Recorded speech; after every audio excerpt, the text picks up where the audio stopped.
Excuse me, I just want to make sure if you are going to speak in the meeting, that you have your speaker slip has to be in the box before the meeting starts. As soon as they start the meeting, we're going to pick up the box. So if you have a speaker slip, you want to make sure it's in the box. And also, if you would silence your cell phones.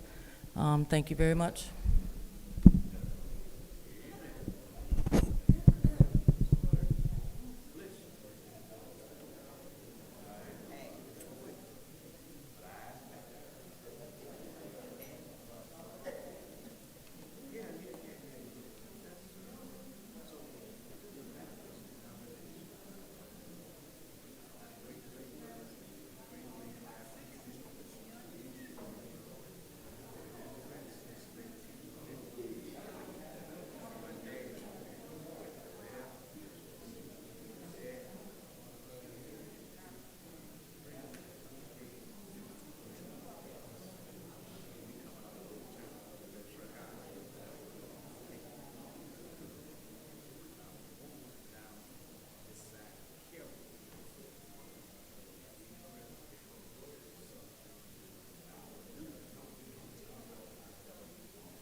The time is now 5:01 p.m.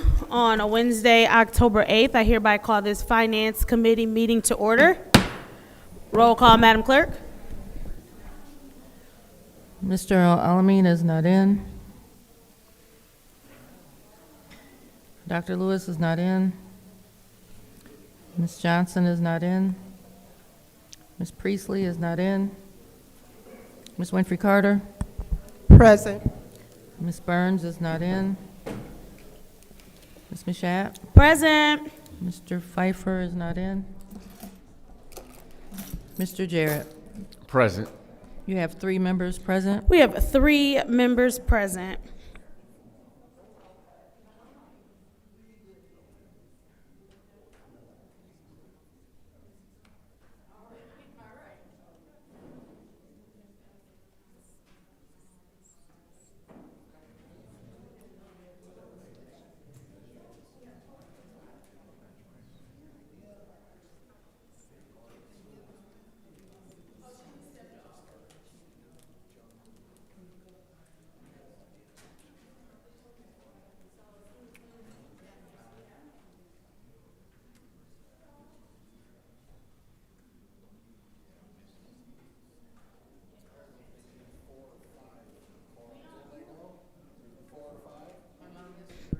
Madam Clerk,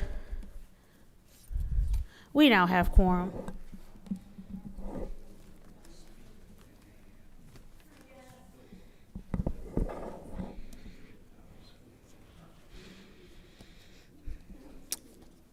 It is now time for the reading of the disorderly person city code subsection. Any person that persists in disrupting this meeting will be in violation of Flint City Code Section 31-10, disorderly conduct, assault, and battery on disorderly persons, and will be subject to arrest for misdemeanor. Any person who prevents the peaceful and orderly conduct of any meeting will be given 1 warning. If they persist in disrupting this meeting, the individual will be subject to arrest, and violators will be removed from the meetings. Are there any requests for agenda changes and/or additions? Seeing as how there are no requests for agenda changes and/or additions, it is now time for public comment. Members of the public who wish to address the City Council or its committees must register before the meeting begins. A box will be placed at the entrance to the council chambers for collection of registration. No additional speakers or slips will be accepted after the meeting begins. Members of the public who have more than 3 minutes per speaker during public comment. Members of the public shall have no more than 3 minutes per speaker during public comment, with only 1 speaking opportunity per speaker. First public speaker, Madam Clerk.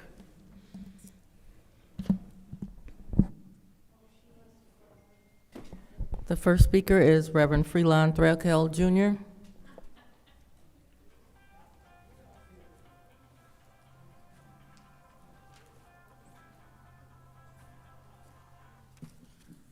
All right. Before we begin, I would like to remind everyone, audience members and council, city staff as well, please make sure that your cell phones are either silenced or on vibrate. Thank you very much. Please start his time. Good evening. To the council, my name is Reverend Freelon Threlkel Jr. I reside at 214 East Pulaski Street. I'm a longtime resident of Flint, Michigan, matriculated in the Flint public school system, graduated from the greatest high school in the nation, Flint Central, Central Indian for life. To the council, I'm here on behalf of the North Flint Food Market. I come praying.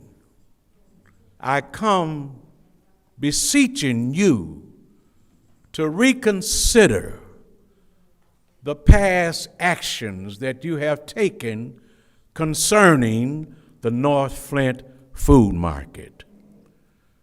This project is very needed on the north end of Flint. And over 11 and a half years, this project has been in the makings. We need this because of the lack of healthy foods and opportunities for better jobs and an opportunity to develop pride on the north end of Flint. We as residents and members of this store, we want this store to be open because it represents the pride of Flint to own something that we are part of, and that is a co-op, community motivated, community driven, that the residuals will remain in the community more than a dollar bill 6 hours. It's time for us to move forward. So I come to you asking you to get with us, help us to get this store open. It's time for Flint community to speak up, rise up, stand up, and get the job done so we can continue opening up this store and serve this community on the north end. We need this store. We've been down here several times, but I beg of you, reconsider prayerfully what you have done in the past for this store. Flint is a great town, but it's sad that certain areas are productive and others are not. Thank you. Next public speaker, Madam Clerk.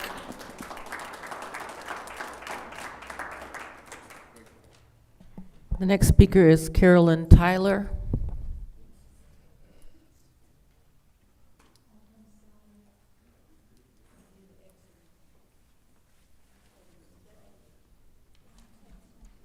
My name is Carolyn Tyler, and I reside in the 3rd Ward on the north side of Flint. And I'm here to speak about the North Side Food Market that's gonna open. It's gonna open, but we would like the council's support in this. And there's the need for the market on the north side of Flint. The north side of Flint has long been underserved when it comes to access to fresh, affordable food and community-centered commerce. Residents in this area face what's often described as a food desert, a lack of nearby grocery stores or markets that provide healthy produce and essential goods. And establishing a market here isn't just a matter of convenience, it's a matter of equity, public health, and economic revitalization. Many Northside residents must travel long distances or rely on costly convenience stores for groceries. A local market would bridge that gap, offering access to fresh fruits, vegetables, and nutritious options. Improved access to fresh foods helps reduce diet-related diseases like diabetes and hypertension, which disproportionately affects Flint's low-income and minority populations. The market could prioritize small business vendors, urban farmers, and local artisans, keeping dollars circulating within the community. From vendor operations to management and maintenance, a market would provide employment opportunities for residents and support youth training programs. A thriving market attracts foot traffic and can spur growth in nearby shops, cafes, and other local enterprises. Beyond commerce, a public market can serve as a safe social hub for neighborhood events, cultural celebrations, and community engagement. Revitalizing an underused space with a market signals investment in the North Side's future and encourages further public and private development. Markets promote local food systems reduce transportation emissions and keep resources close to home. Supporting a North Side market aligns with the City Council's goals of equity, economic inclusion, and sustainable development. It represents an investment in long-term community well-being, restoring trust by addressing residents' needs directly. Backing this initiative demonstrates Flint's community to shared prosperity, neighborhood revitalization, and environmental stewardship. In short, placing a market on the north side isn't just a project, it's a promise, a commitment to restoring balance, opportunity, and dignity to a vital part of the city that deserves renewed attention and care. Thank you. you. For your time.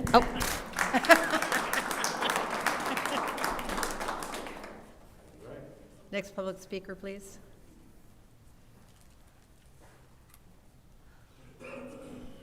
The next speaker is Darnell Ishmael.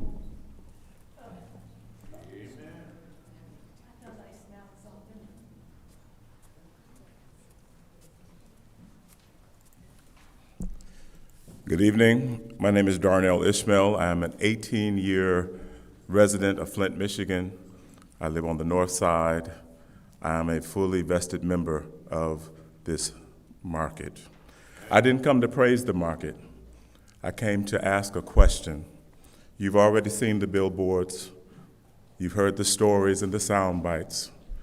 My question to you is, what will it take for you to change your mind?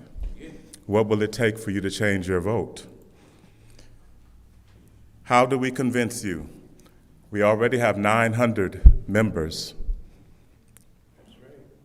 I believe there's 900 at least other members who are about 18 to 35. What happens when they become members? Those members are hungry, and they're hungry for food. I've been planting food at my own house for the last 14 years. I live 1 block from one of these so-called markets where I cannot no longer get organic food. Why? Because Myers is gone, and the refuse from Myers no longer comes to my neighborhood. I plant that food, and there are young men between the ages of 18 and 35 who have come to my home and learned how to plant. And they've tasted corn for the first time in their lives and said, I didn't know it could taste like this. What happens when they become really hungry for something else? More than what they'll get at the convenience store, that carcinogenic stuff. I asked those young men, where was the last time you went grocery shopping? And some of them tell me 4 months ago, 6 months ago. These are fathers. What did you buy? Hot Pockets, noodles. These are our young people in this city, and they're being starved nutritionally. And you have the power to do something about it. But what will it take? Do they need to mobilize and shop where you shop? Do they need to start going to your favorite store?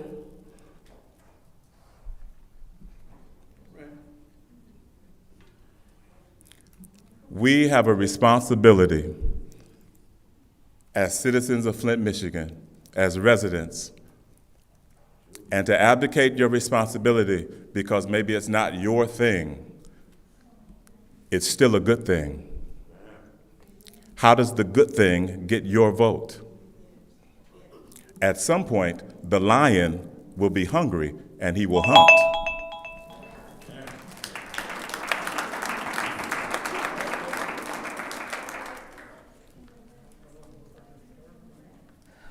The next speaker is Bishop Bernadelle Jefferson.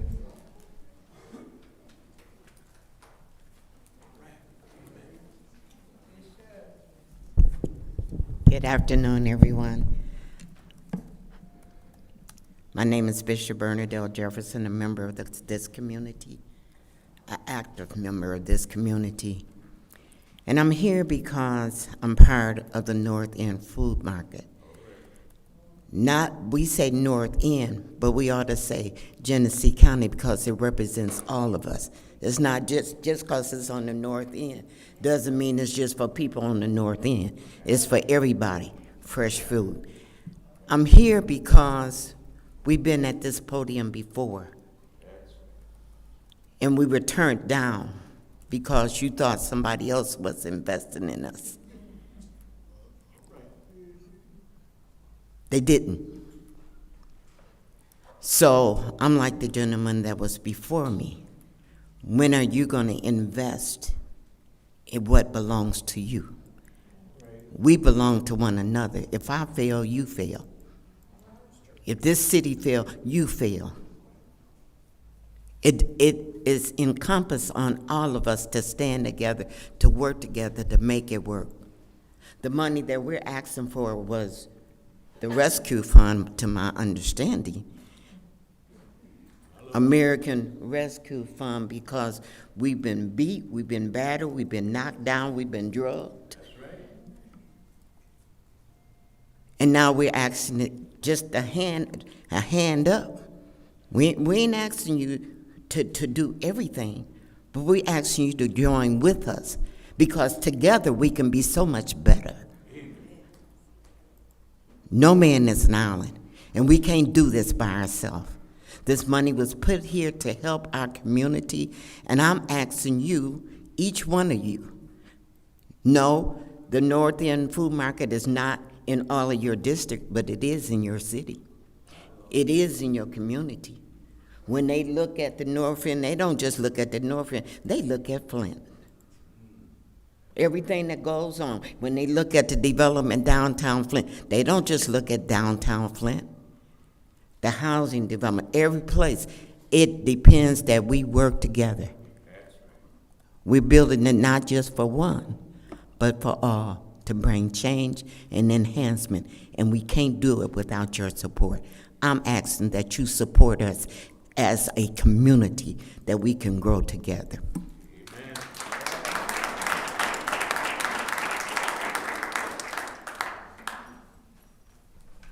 The next speaker is Pastor Willie Ruth Moore.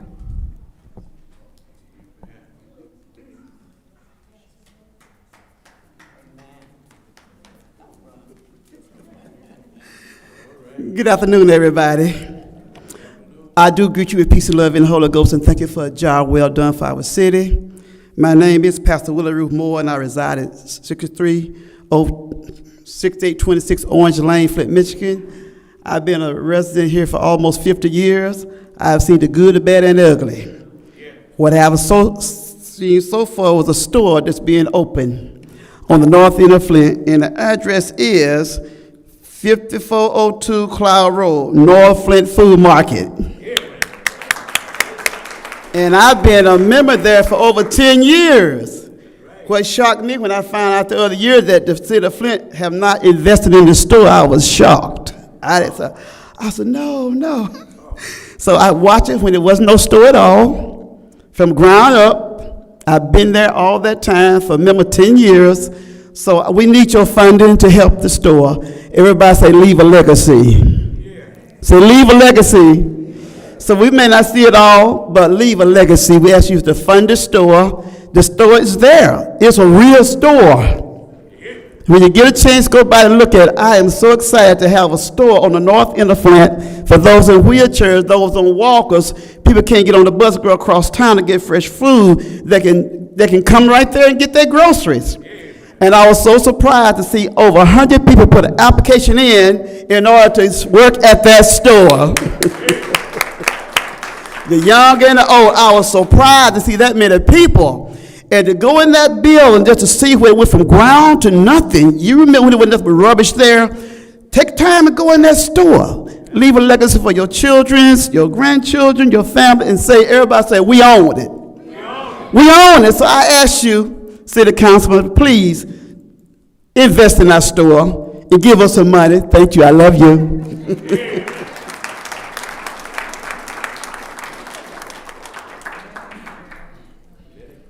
The next speaker is Lathan Jefferson. Lathan Jefferson.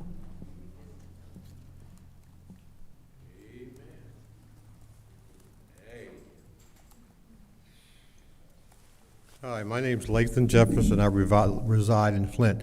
You probably wouldn't notice me sitting back there in the yellow jacket. In '63, my father would come to Flint. We grew up in a Romulus. He would come to Flint. He would go down to Detroit Eastern Market and buy his produce. And he would come to Flint and sell it and go back home every night for probably 40 or 50 years.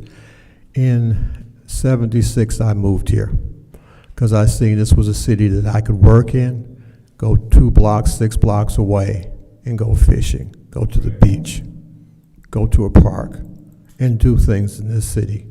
Mr. Jarrett's father was the first black man to go south and get a semi-truck load of watermelons and bring them back here and sell them on the street, and sell them in the community for a decent price where people could afford them.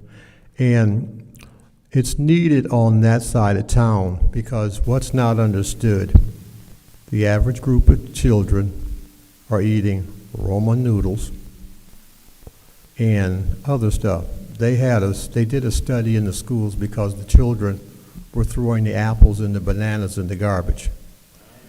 And then they went and did the study, and they found that the kids didn't know how to get into an apple or a banana in all races of the schools, not just the black schools. And fresh produce is needed in this city. My wife told me, she says, I want to move to Georgia. I told her, I'm going to miss you. Because I love Flint, and I love to stay here. I love the people here. You know, and this is a beautiful town, but the building is already up. And simply help it. I sat here across from looking at a lot of you like you don't live here. You go back to the moon and stay. But if a person walks up to you on the streets, you can turn your nose up at them. But why not give that person a job? Thank you.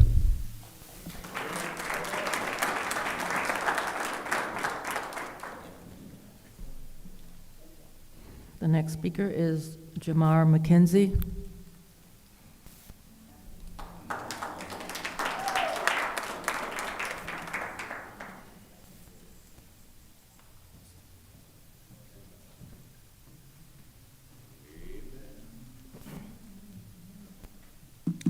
Good evening, Council, City of Flint residents. My name is Jamar McKenzie. I'm the marketing coordinator for the North Flint Food Market. For years, the Pearson and Cloud Road corridor has gone without a full-service grocery store, but now we finally have one that is ours, a co-op built by the community, owned by the community, and designed to serve the community. On a personal note, this opportunity means a lot to me. When I was looking for work, many agencies left my application on red. But Dr. Flynn and his team took a chance on me. They saw something in me when others didn't. That's what this market is all about, is believing in our own people and giving them a chance to grow. Our management team is now in place. We've started hiring. We are offering competitive wages to give people the opportunity to be able to flourish instead of just going to work and making a wage when knowing that our economy is in the position that it is in. I would also like to give a special thank you to NCG, which is our consulting company. They have done a phenomenal job with helping us master our roles and really get prepared for the opening of the store. I just would like, again, to just ask that you guys take consideration and really help us with opening our store. Thank you.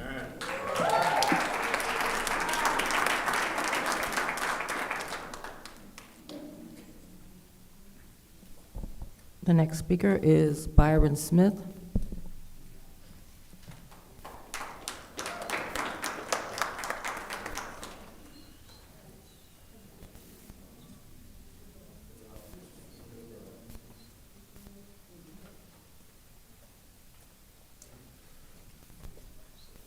Hello, I'm Byron Smith.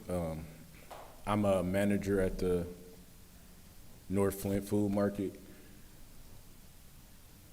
There haven't been many places around here that are good places, like not recently. You know, there's plenty of corner stores, or there's a Walmart, Myers if you go to the other side of town, but actual good, healthy, something that would help you, we don't have many places of that. And you are the people who, I guess, help to guide the city of Flint. And so I'm not lost per se, but what my question to you is where is there a place for the young people of Flint, the people who maybe perhaps don't have vehicles, for them to go find them some good food or something that hasn't been processed in 18 different ways? Like, it's a huge thing. People in the city of Flint move out of the city of Flint, not simply because they need better jobs, but because of how bad the food is. That's a part of it.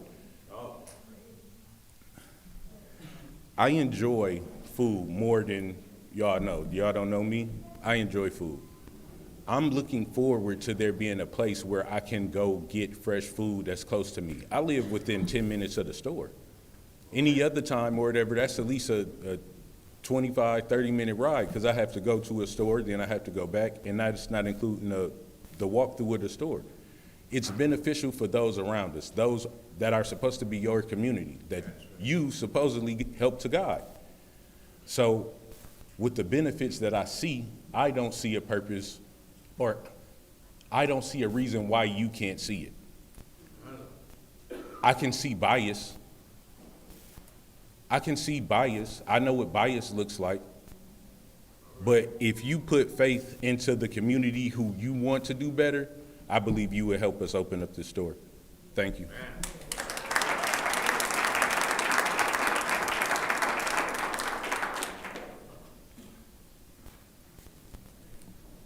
The next speaker is Constance Connie Edwards.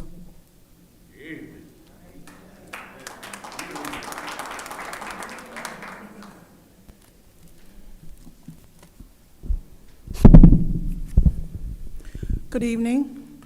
My name is Miss Connie Edwards, known as Constance. I am a lifelong resident of Flint, Michigan, over 70 years. I am a resident in the 2nd Ward. I have been attending some of these council meetings for years. I have been concerned. I'm learning. But I want to share with you something tonight from the book 1619. And I suggest all of us read it. But one chapter in there I want you to read is called Sugar by Hannah Jones. And it says, though black laborers no longer play a big role in producing sugar, sugar still plays a big role in the lives of black people. Among all Americans, added sugar has been linked to growing rates of certain chronic diseases, including those from which black people suffer the most. African Americans are more likely to eat poor quality processed food with high amounts of added sugar. In 2013, public health researcher at Johns Hopkins University used the U.S. Census and the info of USA Food data to analyze supermarket availability by census. As poverty increased, the number of supermarkets decreased. But the prevalence of junk food, stock, convenience stores increased. And when poverty was held constant, the researchers found that black communities still had the fewest supermarkets. In 2015, the study of healthy food available in Topeka, Kansas, researchers at Kansas State University found that even low-income white neighborhoods were twice as likely to have a food store than a black one. Right. Food deserts, food insecurity, they concluded, are perhaps the most important deleterious consequences of the residential segregation in the United States. The scarcity of one recent nutritional survey by the National Center for Healthy Statistics found that among children, adolescents, and adults, black people consume a higher percentage of their daily calories from fast food than they do Hispanics and white. In other words, I am a proud member of the North Flint Food Market. And I want to say to you all, from James Baldwin, who said, Not everything that is faced can be changed, but nothing can Thank be you. changed That unless is your it time. is faced.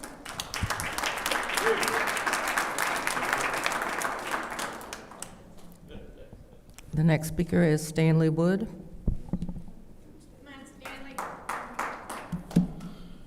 All right, first and foremost, I owe Councilwoman Lewis an apology for what I said last time I was here and got kicked out.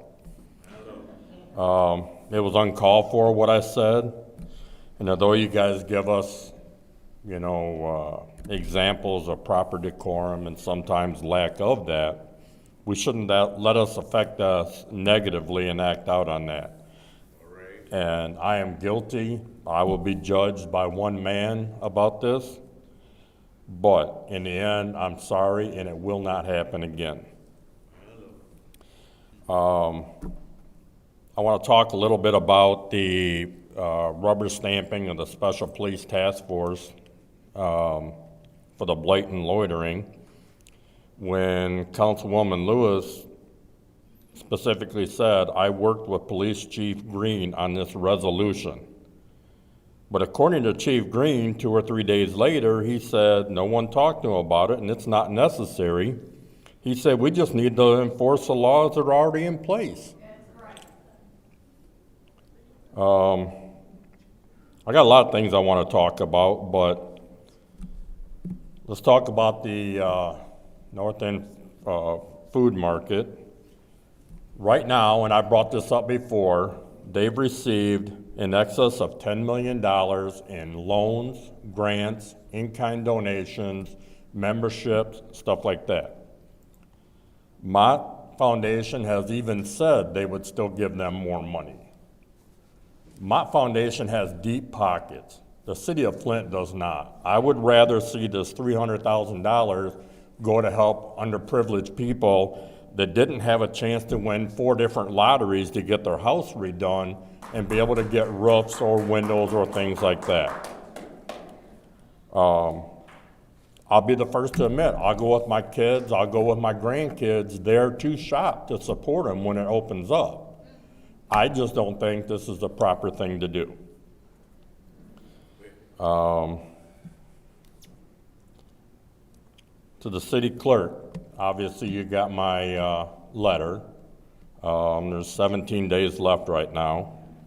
I assume you probably are working on it. That's just one request that I have. I will be coming with 2 other requests for residency to you also. I know one of them that you could probably use the excuse that was done under Inez Brown, but in the end, you're the current city clerk. And your job is, when you know things are not right, your job is to investigate them, whether it happened in the past or not. It'd be like me going and robbing a bank, and nothing happens, and now a new sheriff comes to town and he said, well, I'm not gonna investigate it because the last sheriff didn't investigate it. That doesn't work. You're being paid to do a job, and like I told you, personally, I like you. I think you're a great person. But I think you're being manipulated by the current administration, by the city attorneys, and in the end, when you're left out to hang, none of those people will be there behind your back to help you. And that's sad.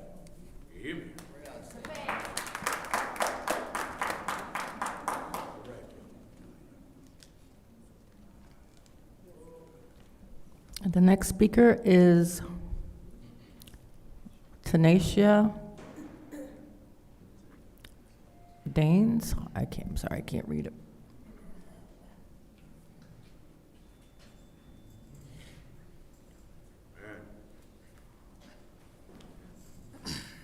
Good evening, good evening.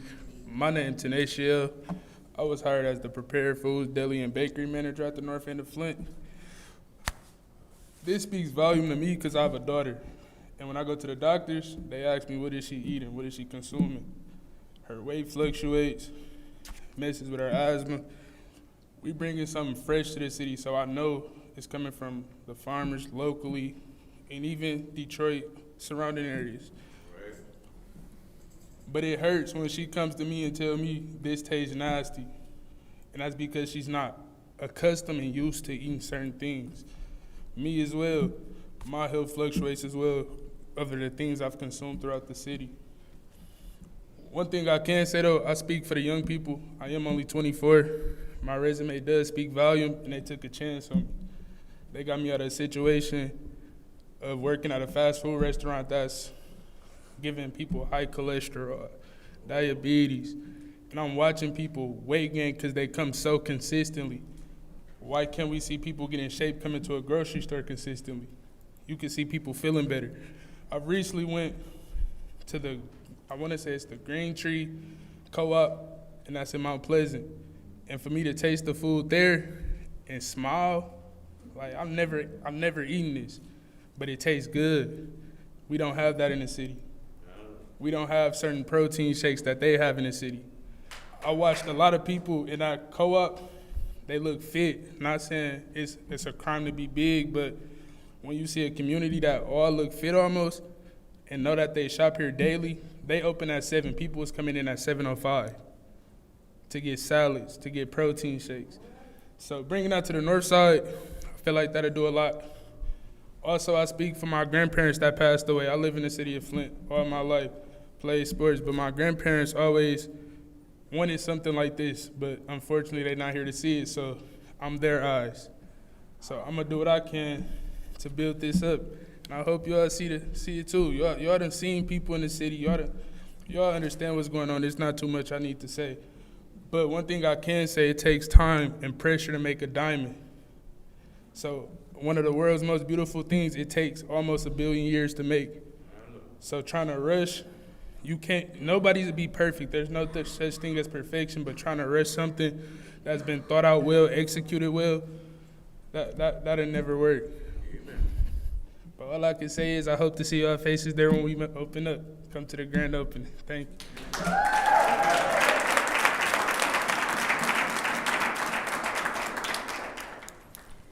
The next speaker is Gladys Williamson.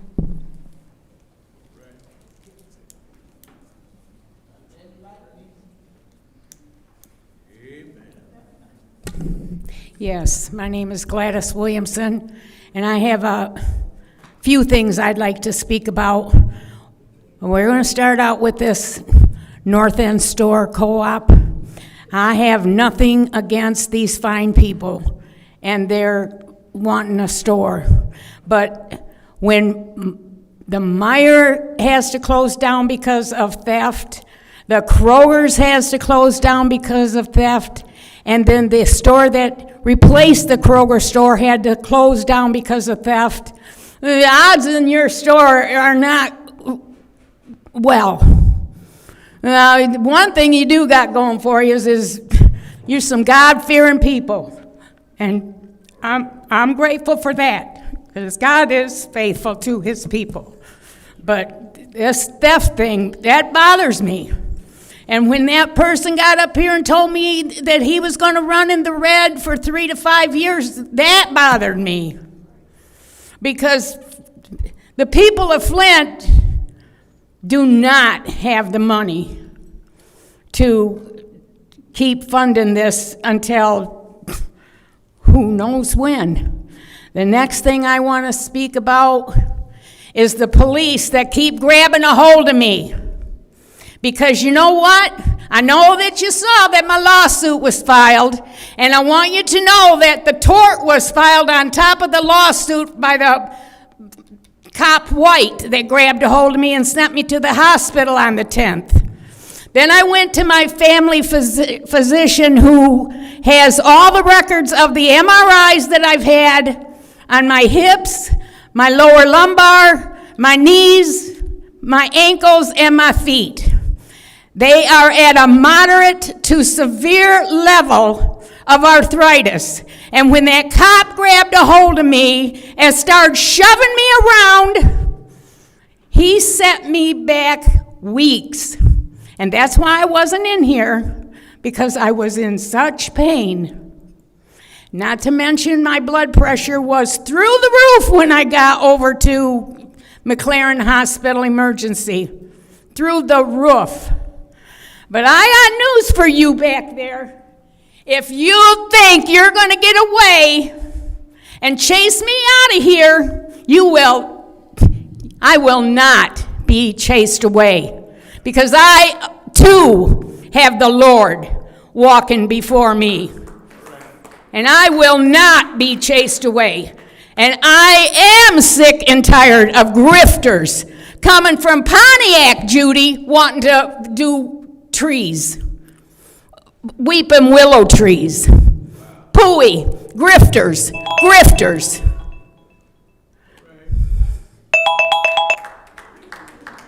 Are these somebody's glasses? Somebody's okay. I'll bring them to you. The next speaker is Brother DeReese Martin.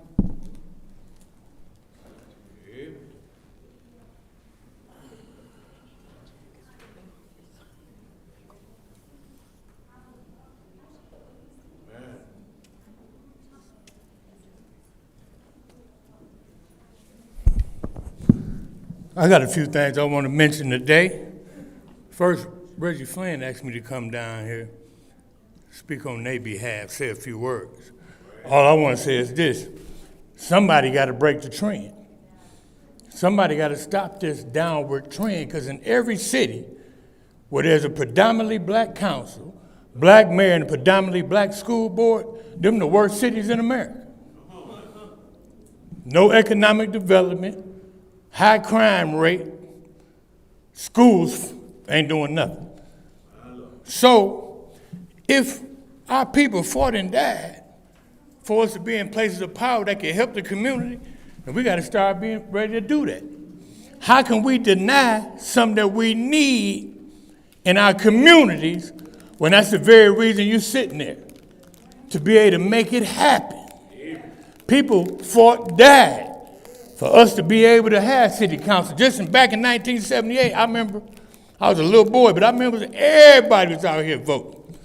James Sharp became the mayor. Everybody was voting. Now in 2025, don't nobody want to vote, because everything that went to hell. It don't look like this worked for us.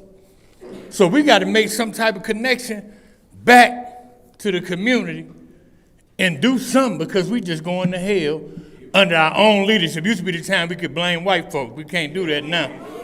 It's our own damn kind. Now I want to address the brother, because I want history to show me in the correct light. I want my grandson to one day say, man, my daddy was in trouble, and all you did was dogged him, granddaddy. Especially when I live by faith. And my faith say you're supposed to want for your brother what you want for yourself. This is what I want for you, brother. What you're going through now, I hope it make you a better man, a better Muslim, more committed to the mission you was on. I hope it even make you find your purpose in life, if you have not, and become great at it, brother. Because we all done things. I was with a man Monday morning having breakfast that wanted to kill me about his daughter 25 years ago because of what I done to her.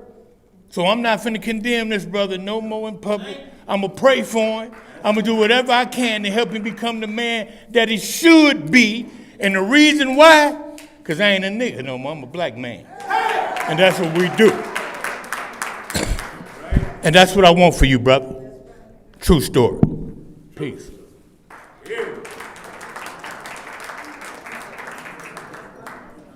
The next speaker is Jason Dye.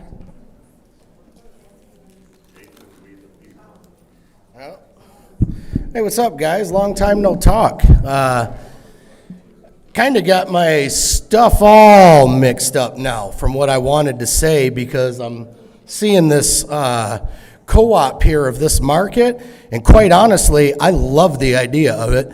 I don't know too much about the funding and this and that, you know what I mean, but I love the idea of organic food.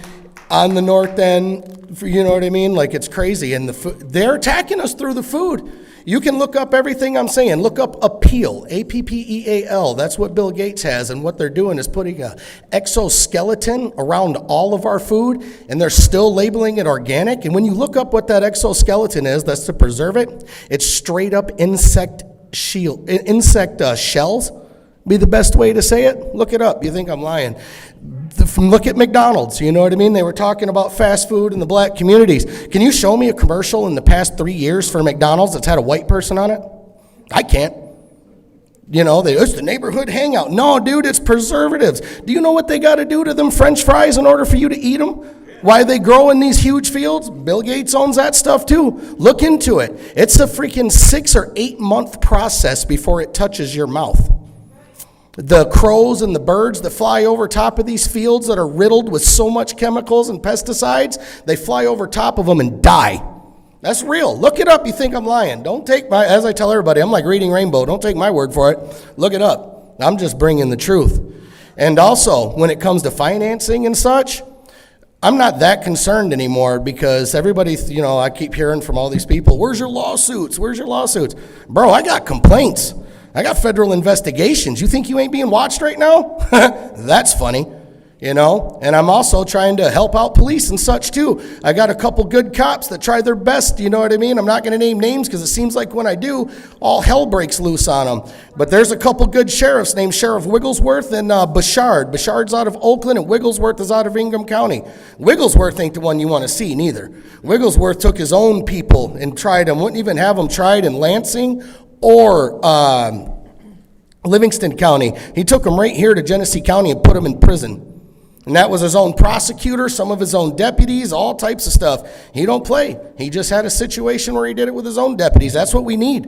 The good ones need to stand up and uphold these rights. That's their job, is to uphold our constitutional rights. That's a judge's job, to uphold our constitutional rights. Flint's like its own city, man. It's crazy. And that's why it was easy to get these federal investigations started. My God, you guys gave me enough ammunition. It was out of control. I don't even got probably half the stuff in or more. You know, I'm only one person, but anyway, I totally support that food thing. Have a great one.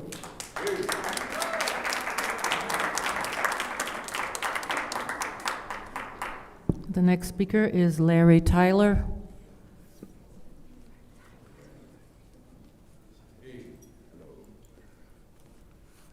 Well, my name is Larry Tyler. I was born and raised here in the city of Flint. I'm 71 years old. I was around when we had a lot of black stores and all kind of things that was going on that was very positive was going on in Flint. I was 8 years old on the painting with my uncle, 3 stories high. It was all, we did a lot of things. Flint was, but I'm up here because we are seeds. Unless a seed is planted in the ground, it cannot bring forth no fruit. And that's what we're about here, is to bring fruit, products and stuff to our community to help build our community up. Maybe a lot of the sickness and a lot of the craziness is because of the food. But I just want to talk about how beautiful Flint really was. 6 ways that Flint changed the world. The bricks of Saginaw Street, the iconic buildings, the land and the people of Flint has been part of a deep and impractical history. It's a history that has helped to shape not just the life of its citizens, but also the course of the nations and beyond. General Motors in 1909, community schools in 1935, the sit-down strike in 1936, the wartime production back in 1942 and to 45, a 10-day 1995 fair housing in 1968. In the late 1960s, Flint led the way in civil rights in 2 specific instances. In 1966, the Flint City Commission named Floyd McCree as the first African-American mayor of a major U.S. city. Then, on February 20, 1968, Flint became the first city in the nation to pass the Fair House Ordinance. The city was highly segregated due to discriminatory housing laws and malicious practices of redlining. An open house ordinance was placed before the city commission on August the 14th and rejected. Mayor McCree resigned in protest, stating, "I'm not going to sit up here any longer and live an equal opportunity lie." A 10-day sleep in protest was organized on the lawns of the Flint City Hall. I'm by sorry, Oliver. that is your time. Okay. Thank you.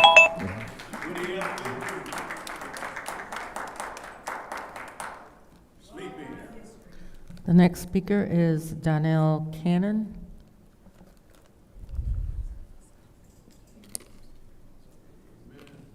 Donnell Cannon.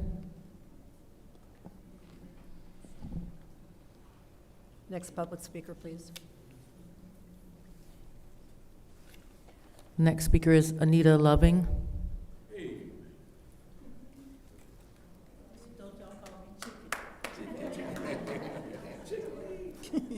My name is Anita Spellkel Loving. I stay at 152 East Myrtle Street Avenue. I'm in the 3rd Ward with Ms. LaShawn up here.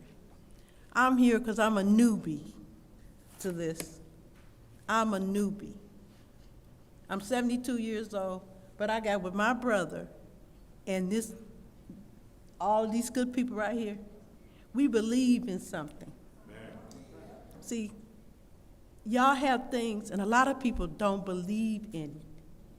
And when you work hard at it and you see it, and then we get the opportunity to, what we putting in, to give back, I think you should honor it. Not just the color of our skin, but what's needed. See, what's needed. And we have the opportunity now for it to be needed. I know y'all heard all that riff-raff and all that other stuff, but we need this. Give us an opportunity to show you, to show every one of you that this is something that's happening. We want it to happen, and we just want you to stand by. We just want you to stand by and at least give us a chance. Like I said, I'm a newbie in this. Only been here for 3 years. But to hear these people and to see us work in our community, just like y'all got communities too, hand it over. What you got to lose? Nothing. Ain't that what y'all told me? Yes.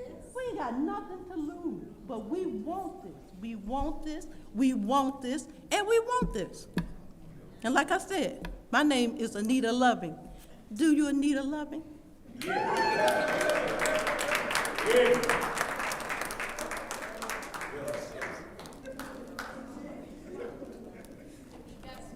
The next speaker is Michael Green.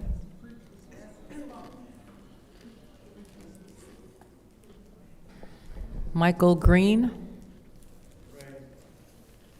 Next speaker is David Peachy.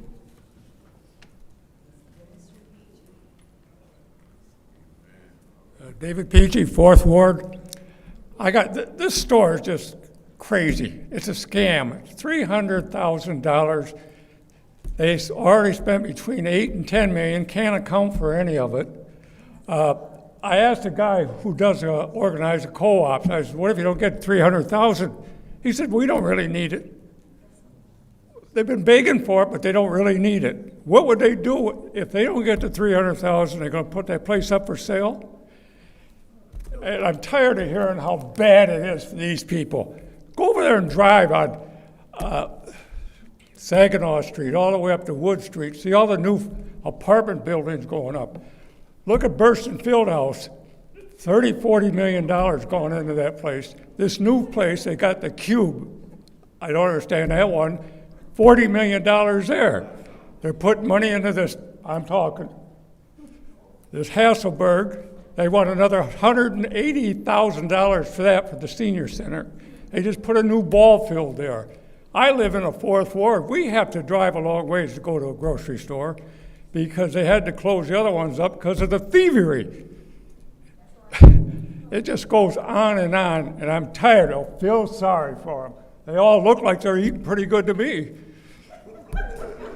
You know, it's just sad to sit here and spend all our time worried about $300,000. Turn it down. Be done with it. Because if they could tell you what they're going to use it for, the difference between losing $8 to $10 million. Please pause this time. Please be respectful of the people speaking at the lectern. Go ahead, Mr. Peachy. I can't see where $300,000 is going to make a difference to their store, but it could make a difference in our neighborhood.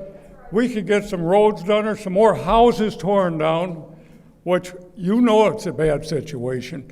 You drive down Franklin Avenue, which today it's St. John Street of what it was years ago.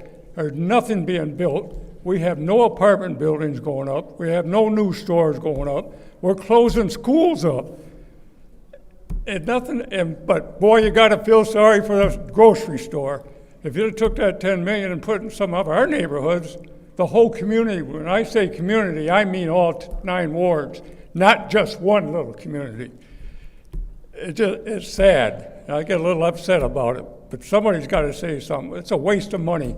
If they can tell you what they're going to spend it on, or if it's going to make a difference in that store opening or closing, then there might be a good reason. Thank you.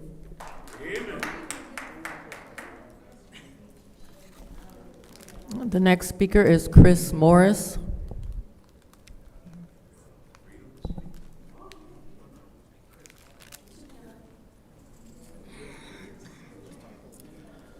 Thank you. Good evening. I've been blessed to be working here, serving the Flint community as the interim general manager for the North Flint Food Market. My role is going to be shifting here now that we've hired a GM from Flint, Ms. Patricia Wright, who's born and raised and worked in this community for her life. And I've been fortunate to be part of hiring the staff, some of which you've heard tonight, some of which weren't able to attend and speak for themselves because we've actually been sending them up to co-ops and neighboring communities. Tanisio mentioned he was up at Green Chop in Mount Pleasant. We got 2 of our managers up at the Oriana Co-op in Traverse City doing training and development.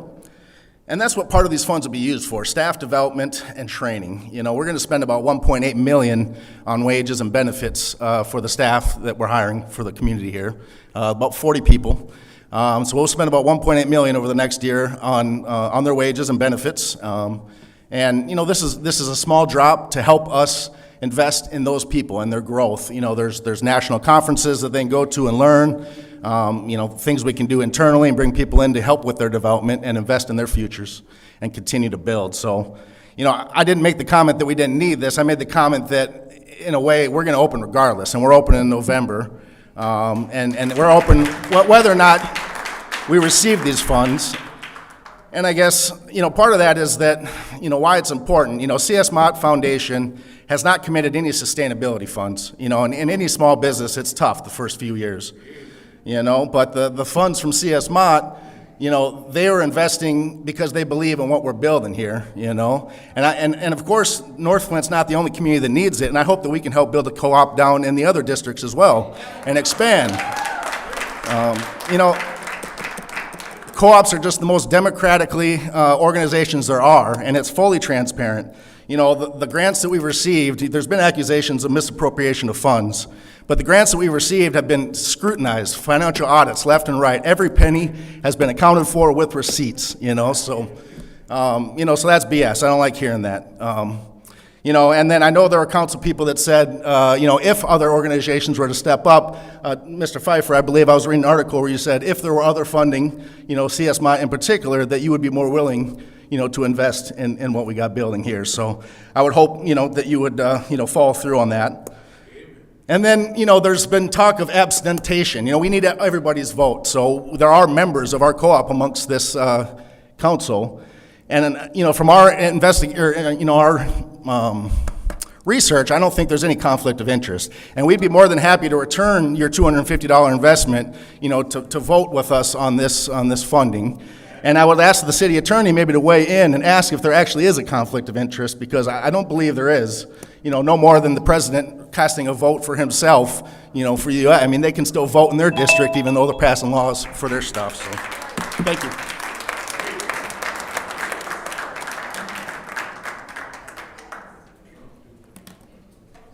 The next speaker is Tracy Spotzi.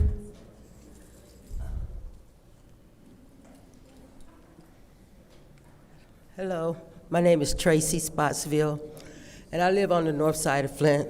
I was born and raised in Flint. And I look at that beautiful building up there, and I got so motivated for the young people.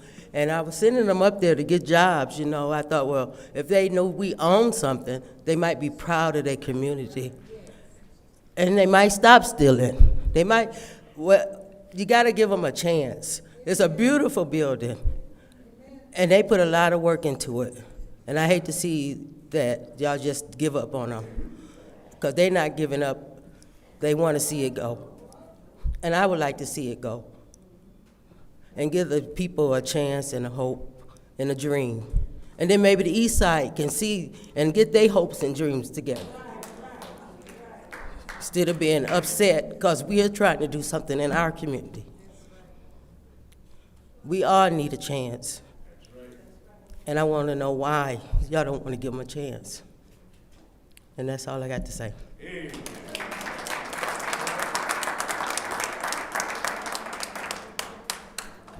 Next speaker is James Moore.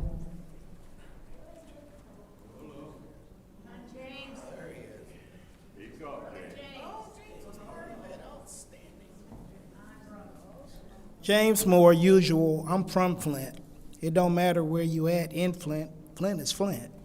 I want to say to Mr. Bees, thank you for being a little small grocery store. I want to say to Mark, thank you for painting the front part of your grocery store green so that they can see that you still doing lively things over there. I want to say thank you to the grocery store over there off of Franklin that is on the east side. And I'm going to even shout out to Save-A-Lot. We got 2 of them. But I want to say this here. This is a big city. It's pretty empty. We could use more grocery stores. I don't want to see a park at the end of that grocery store. I want to see y'all put a bigger building at the end of that grocery store. I mean, we had 2 YMCAs. They tore them down, built one back, tearing one down. They're going to put up another one. They doing it for the downtown. Start doing it for the city. We all live up in here, you know? I know I go all the way out to Swartz Creek to get my greens because they put water on them and you can see that they still green. Maybe we could help them so they could pay the water bills and the greens will look a little bit more greener up here in the city. But regardless, we need this.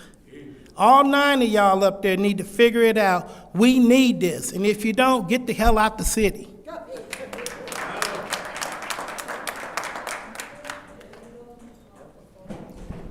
The next speaker is Mari Kopany. Mari Kopany.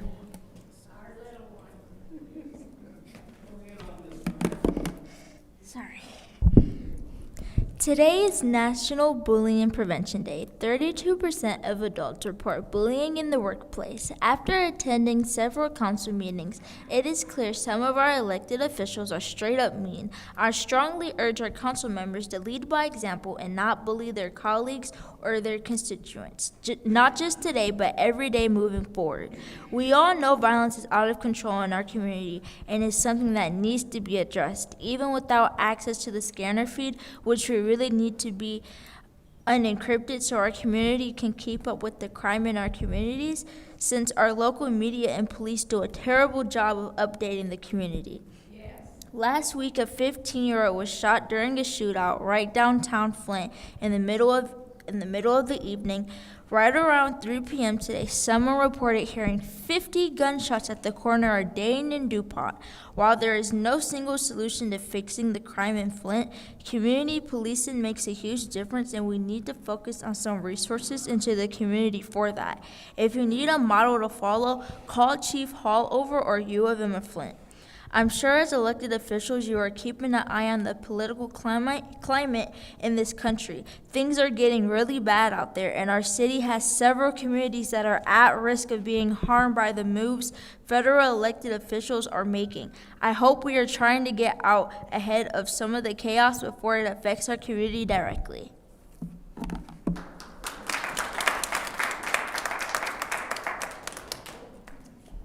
The next speaker is Keelani Copany.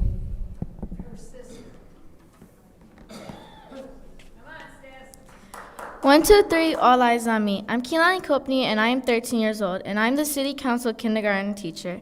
It's time to review our rules you should have learned back in kindergarten.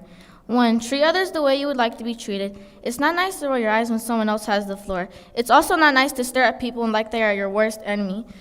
2, when someone is speaking, listen to them and give them your full attention. That means not looking down at your phone and texting other people, having conversations under the table, or laughing at them. It also means don't interrupt others when they are speaking. 3, your tone means just as much as what you're trying to say. Talking to people in a condescending tone doesn't make them understand your point, and screaming at them only makes them scream back at you. 4, don't tell lies. That means don't say you worked with the police chief on the loitering task force when Chief Green said that would be redundant. 5, no bullying. That means both verbally and physically. You shouldn't be following people around, taunting them, or threatening them. That also means keeping your hands to yourself. 6, no sleeping in class. You can't be civically engaged when you are up there drooling and dreaming. 7, don't use ChatGPT to do your homework or to write your statements. 8, shirts and shoes are required. That means keep your shoes on your feet and your feet on the floor. While you may roll your eyes and Google out these rules because all of these are common sense, but for some reason y'all can't seem to get it together, and that's embarrassing.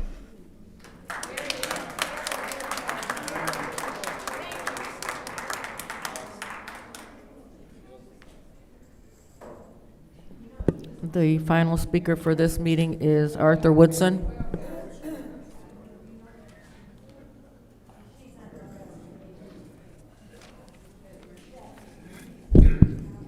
Good evening. Let me start by saying this grocery store I am not against, because I was the person who brought the information to Pastor Thrillkill and Reginald Flynn when I went down to D.C. and met with the USDA administrator, the chairperson, which was a Republican of Agriculture, and met with Senator Debbie Stabenow.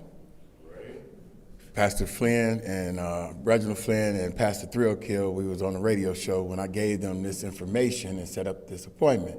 I am against the $300,000. I'm against it because we have in-home plumbing that needs to be done. Ms. Candace Mashad, Councilwoman, when was the last time you went into the community and checked the lead in these houses? Because I looked at the LCR sampling spreadsheet and they had a 4532. Matter of fact, they had 2 of them, and then it came from the same place, which is included in the 60 samples. So are they telling the truth or are they lying? You supposed to have the community lab. We haven't heard anything from you about this, even since you've been on council. I have the sheet from Ms. Greenspan for the lawsuit. Pastor Thrillkill and I, along with Mayor Weaver and late Councilman May, stood out there August of 2020 to try to convince you all not to sign on with this lawsuit. Every single time they come out with something that's different. It's supposed to be 65% going to the kids. They have on here 79.5. We done got over $2 billion since the water crisis. Flint should be looking like Dubai, but we have ignorant council people who gives money to certain individuals and play politics and allow this administration to play politics with money. And y'all rubber stamp and y'all give it to yourselves. That's what happens. Let me say this real quick. Councilman Leon Elamine, as a political figure and as a stand-up guy, You should not be allowing what's happening to the person who lives at that resident that you claim that you don't. Clerk Davina, two tethered individuals cannot be tethered at the same house. She is a sexual registered offender. They put in her information, and as a man, I could not put anybody through that situation just to stay on council. I wouldn't do that. And then she cannot be around kids. So they go to a parole officer, she's in trouble. As a man, you should resign so people can stop coming after you. For real, that's crazy. Thank you. That was the last of our public speakers, Madam Clerk. That's correct. Okay, it's now time for council response. Council members may respond once to all public speakers, only after all public speakers have spoken. An individual council member's response shall be limited to 2 minutes. Is there anyone who'd like to address the speakers? Madam Chair. Ms. Winfrey Carter, and then Mr. Thank you, Madam Chair. First, I would like to thank all of you for being here. I would like to thank you for being engaged in the process. I do have a couple of things to say about the North Flint food market. I remember when Pastor Flynn first initiated this project, and he, asked members of the church to become a member. So I listened, and I took my $250 and I became a member. And I'm a proud member. I was proud to become a member. Because as an elected official, how can I say that I'm for the residents of Flint and not put my money into the food mart? Now, my money is in the food mart, and therefore I will not rescind my membership just to sit here and vote. I am 100% on board with the food mart, but I think it's very unethical to rescind my membership to be able to vote. If I can rescind my membership, then everybody else should be able to rescind their membership and get their $250 back. I'm just saying that. That didn't sit right with me. But I am here. I support the food mart, but I am a member of the food mart. So therefore, I will have to abstain my vote. Simple as that. Thank you. Thank you. Mr. Alamein. Thank you. Just would like to say thank you to everyone for engaging today, especially our young people. It's good to see y'all down here expressing yourselves and being engaged in the process. So I want to encourage you guys to continue to do that. And I want to thank everybody who came out speaking in support of the grocery store today. That's you guys are definitely sending a strong message. The grocery store is in my ward, and I definitely support it. And I just want to thank y'all for coming down here again today and sharing the importance of that grocery store. Thank you. Anyone else? Madam Chair. Dr. Lewis. Thank you so much. When ARPA funds initially came to America, to municipalities, they came here to make the municipalities resilient. Cities use funds just like these to support these kinds of initiatives. And so we see that there is a big need in our community. We have a outside food pantry at Christ Our Hope, right there on the corner of Wisner and Pasadena. And I, along as Pastor Demetrius Turner and other concerned members, we fill that box up weekly because families come and literally grocery shop out of the pantry. So when I hear individuals say, talk about that, a grocery store will not be feasible, sort of kind of insinuating that we still on the north side, so we don't deserve a grocery store. I kind of get offended because those are the people that I represent. And so they still everywhere. Shortage is an issue everywhere. Why? Because there's a need. And so with the food market, we are filling that need. And so I saw some food membership people, you all were clapping. And I'll tell you what was troubling. What's troubling is, I stood in the shoes of my colleagues in the 5th and the 9th Ward. And I was the person that said, you know what?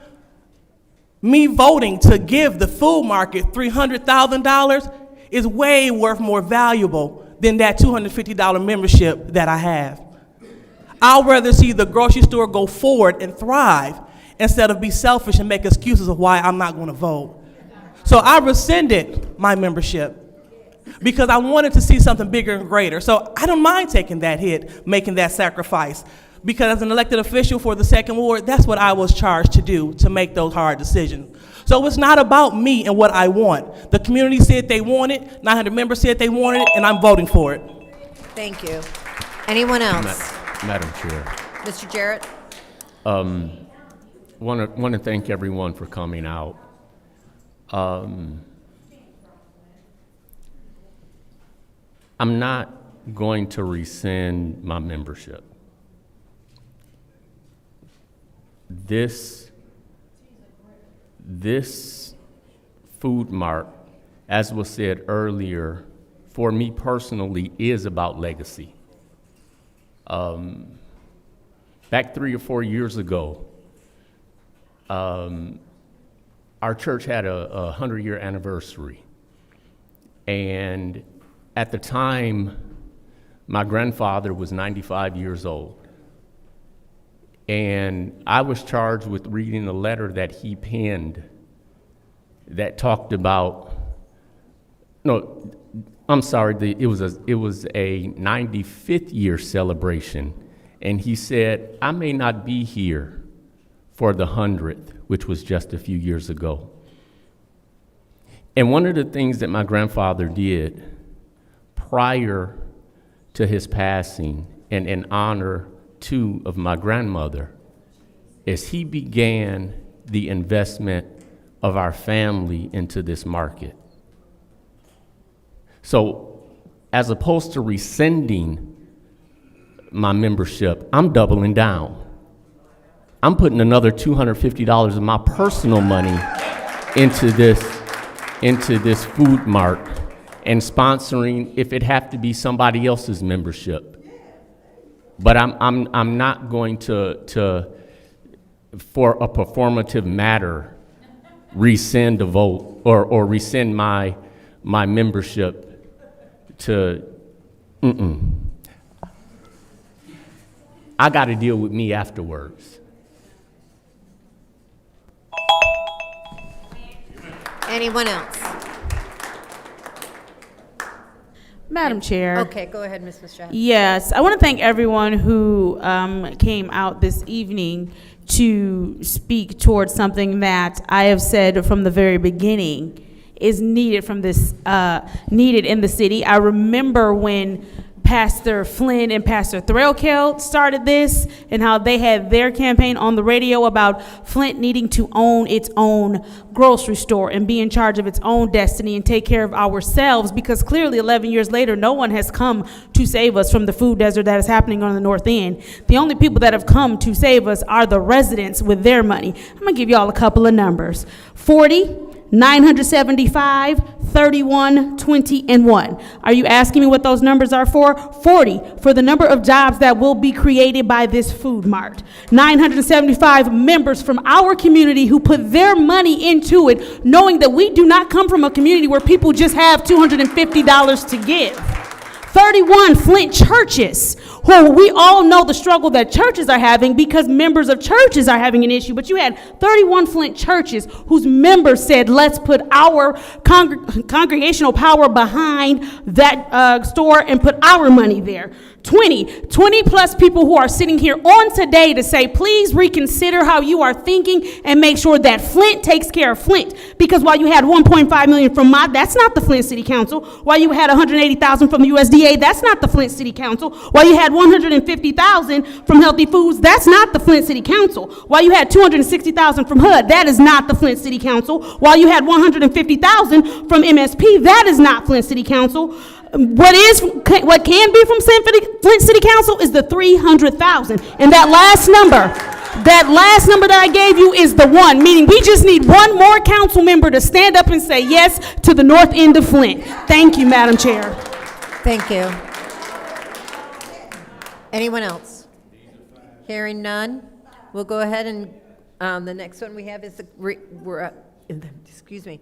Next on the agenda is reconsideration of Resolution 250290-T, reallocation of ARPA funds, North Flint Food Market Cooperative. I'll entertain a motion.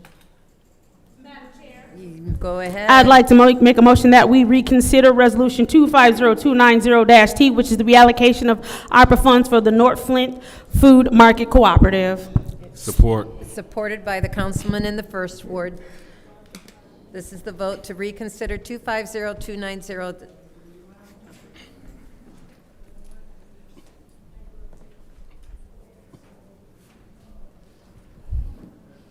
Mr. Al-Alamin? Yes. Ms. Lewis? Yes. Ms. Johnson? Yes. Ms. Priestley? No. Ms. Winfrey Carter? I abstain for reasons stated earlier. Ms. Burns is not in. She's in, she's not in chambers. Ms. Machette? Yes. Mr. Pfeiffer? No. You don't have it. Mr. Jared?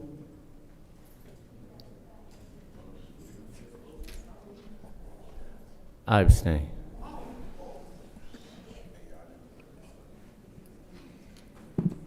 That's 5 yeses, 1 no, and 2 abstain. You do not have 5 yes. You, this is 2 no's. 4 yes, 2 no, 2 abstentions. That motion fails. Going on to the consent agenda, I'll entertain a motion to approve the consent agenda. So moved. It's been moved by the councilman in the 8th ward, supported by the councilwoman in the 7th ward. Is there any separations? Go ahead. I would like to separate Resolution 250235, 250236. 235, 236. And that's all. Thank you. Are there any others? Madam Chair. Go ahead. 250240. 240. I think it's a typo. It's 2240 on the. Yep, I so think it's a typo. It's 240. Yep. Any others? Go ahead. 250299. 299. And 250299, top of page 3. Any others? I have one. I have to look it up. I'm going to separate 250234.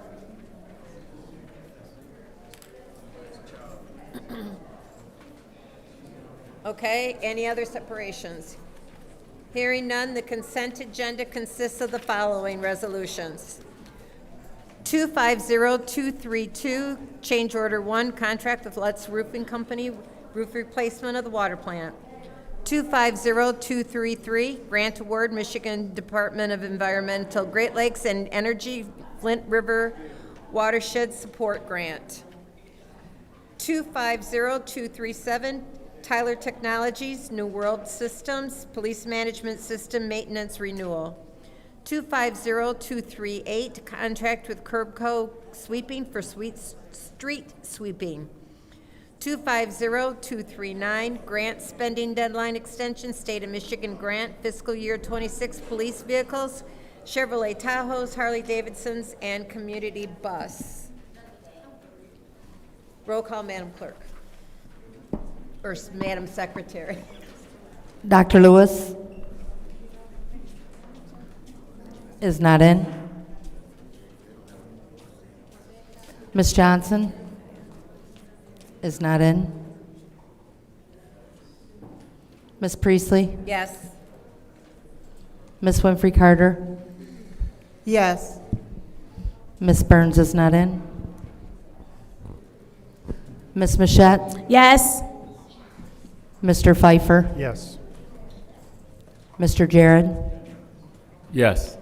Mr. El-Alamin? You want to get Ms. Johnson? She's Ms. back. Johnson? Yes.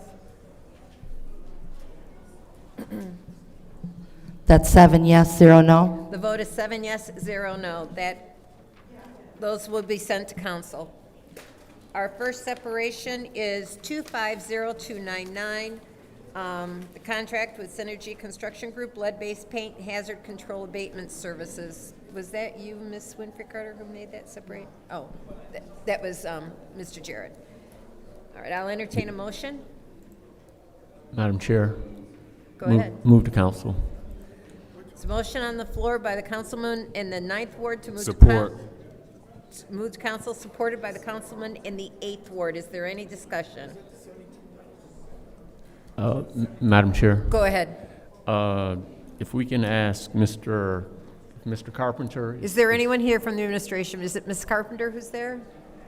Mr. Carpenter? Mr. Sorry. Carpenter, yes. I am.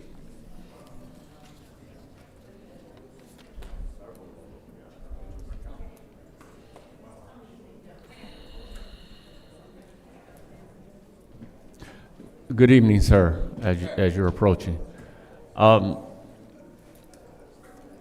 If I recall, is this the resolution that we spoke about a few weeks ago? And it was basically, if I recall, the majority, if not all of this was for one property? Correct. Okay. And there were some pending things that you were gonna, or questions you were gonna answer. I addressed it that. I'm I sorry. addressed that. I sent it to Davina. Okay. My email, I'm not having success getting into my email right now. But, okay. So do you recall what some of those are, if you can just enlighten me in this moment? Yeah, the council is requesting the address and the property owner name. Okay. And if I recall, was this a historic building? Correct.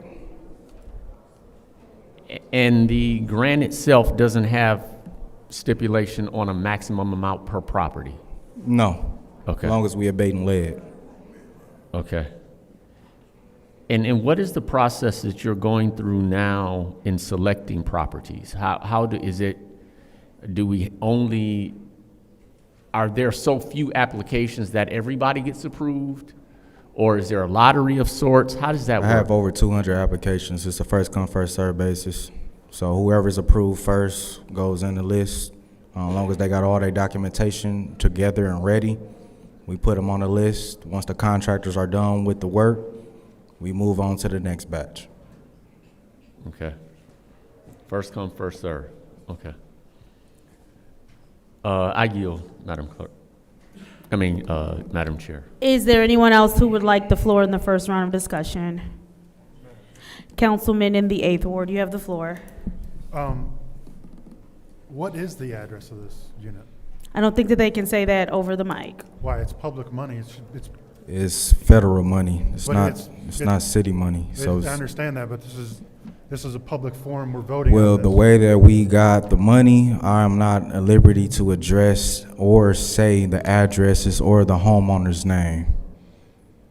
Now, if you want to talk about that in private, we can do that, but I talked to my Hood Connect. I was not able to Can give we off please pause? information. Can we please pause? Pause. Go ahead, Mr. Pfeiffer. Madam Chair, through you to the city attorney. The city attorney, this is not You can unpause this time. This, getting an address on where we're spending money isn't a closed session thing, right? So why cannot the address be public? So we're going to vote on something and the public doesn't know what address we're spending the money at?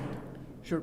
without more additional facts and to understand why he's saying he can't disclose it, I can't give you an answer right now. I would need to know the entire factual situation regarding this matter before I could give you an opinion. And I apologize, I'm not trying to stonewall you. That's just simply the truth. I don't understand quite what his position is. I got 3 minutes. Can you go have a meet with him real quick and find out? Yeah, no, not without researching this, no. I don't understand how this is a private matter. If they're government-funded dollars, how is that a private and a secret thing? I don't understand that. It doesn't make sense. There's nothing that we do when we allocate funds that is secretive. That's open and transparent government. If you can't give me the address on this, then I certainly won't be supporting it. This is how, like, how do we know that this isn't the mayor's house? Like,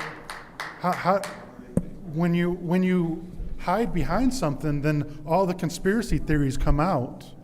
And I'm not, like, did somebody direct you to say that you couldn't say that? Did you guys meet with the attorney's office and they said you can't disclose this address? This is federal money, so I don't care whose money it is. You want me to answer the question? This is federal money, so the person that is giving me the money said I cannot disclose that information. Somebody at the federal government said you can't disclose the address. We're not spending city money, we are spending federal money. And you said that already, sir. So somebody at giving the you the federal information government that I said can you give. cannot disclose the address. Correct. I hardly believe that. I can show you my contacts if you would like to. We can have a private conversation. Without an address to know where this is at, I mean, this is at a council member's house or the mayor's house or somebody in the administration's house. We're not fixing houses, we are baiting lead. So it could be whoever house it is, we don't discriminate, we are baiting lead. We're not fixing houses. But when we spend $106,000 on one house. To a historical house, this was the lowest bid that I had. I understand that, but when we're spending $106,000 on one house, to me, that needs to be disclosed on what house was done. I mean, that right there, we've never done anything in the secretive. Even the houses that were in the lottery for home repair. I've been doing this for 4 years and I never disclosed information. I didn't ask you a question. I'm reclaiming my time. We didn't secretize anybody's house. And to say that because it's federal money, we can't disclose that, I'm not buying it. Thank you. I'm not buying it. To me, that right there, this right here is I mean, it should be foiable. There's no way that this would not be foiable. So if it's foiable, it should be able to be spoken aloud. I'm gonna interrupt you, Mr. Go ahead and pause this time. It is a HIPAA violation to disclose that address. How? That's a medical thing. This is a home improvement. It's a home improvement. I disagree with that. So this won't be getting my support because I think there's. I mean, it's this right here. We're going to spend $100,000 on one house, and then the residents can't know what house. That doesn't make sense to me, so I won't be supporting it. Madam Chair? Go ahead. Thank you so much. So understanding that, so you said federal money coming from, is that HUD? Correct. HUD, okay, great. And once again, thank you so much, Mr. Carpenter, for your service. Thank you. Yeah. So understanding how addresses and the disclosure of addresses can go wrong, especially with this body. We've had council members go to people's homes. So what I don't want to see, I don't want to see anybody in the audience, anybody in TV land, or anybody on this body going to these people's homes. So in terms of us not disclosing the address, I'm 100% for not disclosing the address. Totally, I would be, and she needs to be brought to order. Because we're talking about people's lives here. It is a blessing to be, isn't this a historic house? Correct. All right, so we understand that through the Historic Commission, you know, because we have one of those, and it is important to maintain the integrity of the home. So you just can't throw siding or throw something on it. You must maintain the historic integrity of the home. So it may make that home cost more than the regular house, like say a house on my block. I don't have a historic block. But I know, like, we do have a historic district. The Civic Park district is historical. I see the president of the Civic Park Civic Association in the back, and I trust that he can attest that they have a historic area with historic homes. And so I understand that it may cost more to restore a historical home. I also understand that when you give this body information like this, things may go left. And so what I don't want to see people being victimized because they were afforded an opportunity to better their residents. So, Madam Chair, I'm going to call the question so we can move on. Either vote for it or not. Thank you. Okay, there's a call for vote. Support. It's been moved by the councilman in the 2nd ward, supported by the councilman in the 7th ward, to call the question. Is the secretary there? Okay. This is the vote to call the question. Ms. Johnson? Yes. Ms. Priestley? Yes. Ms. Winfrey Carter? No. Ms. Burns is not in. Ms. Mashat? Yes. Mr. Woodson. Go ahead. Mr. Pfeiffer? No. Mr. Jared? No. Mr. Al-Alamin? Yes. Ms. Lewis? Dr. Lewis? Yes. 5 yes, 3 no. The vote is 5 yes, 3 no. This is the vote on Resolution 250299. Ms. Priestley? Yes. Ms. Winfrey Carter? No. Ms. Burns is absent. Ms. Mashat? Yes. Mr. Pfeiffer? No. Mr. Jared? No. Mr. Al-Alamin? Yes. Dr. Lewis? Yes. Ms. Johnson? Yes. That's 5 yes, 3 no. The vote is 5 yes, 3 no. That will be sent to council. The next separation is 250234, change order number 2, contract with Weinstein Electric Company, additional electric services. I'm the one who separated that, but I will let someone make that motion if they would like. Madam Chair? Go ahead. I make a motion to send to council. Motion made by the councilman in the 7th ward, supported by the councilman in the 1st ward. Is there any discussion? Or do you want to hear why I want to separate it first? Okay, so the reason why I'm going to take my time since I've seen how no one is that if you look at the resolution, and I'm going to look at it real quick right now, is that the resolution says that it's for $10,000, but the resolution says it's $98,000. So is there anyone who can address this one? Because the resolution states that it's absolved for another $10,000, but the funding says $98,000, and I want clarification on that.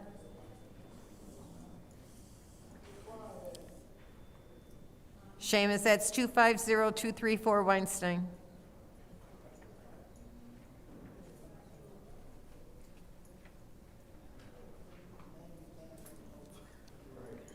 Can we stop your time?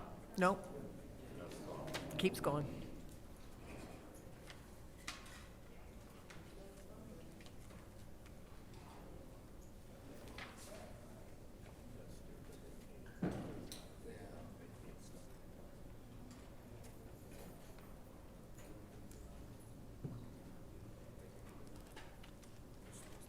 Hello. Hi.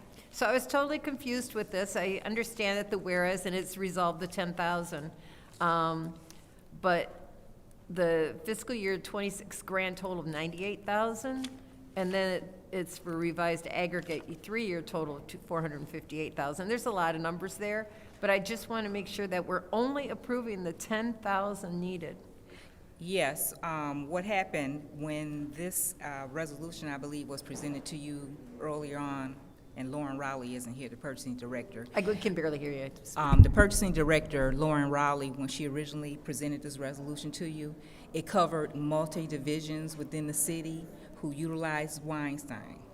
At the time, the water plant didn't need electrical repair services, but due to the fact that we have an electrician that is out, we then had to come about and add $10,000 to it. So this lump sum covers not only an additional $10,000 from the water plant, I don't know what the other departments' totals was, and that's why you have that total that covers all divisions within the city of Flint.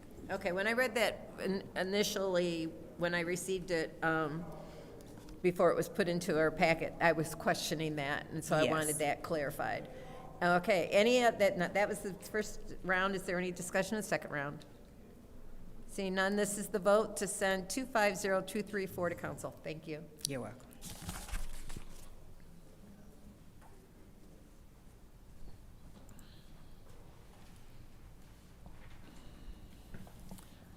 Ms. Winfrey Carter is not, I'm sorry. Yes. Ms. Burns is not in. Mr. Pfeiffer? Yes. They skip. Mr. Jarrett? Did they skip you? Oh, I'm sorry. Ms. Bouchard? Yes. Mr. Jarrett? Yes. Mr. Alamin?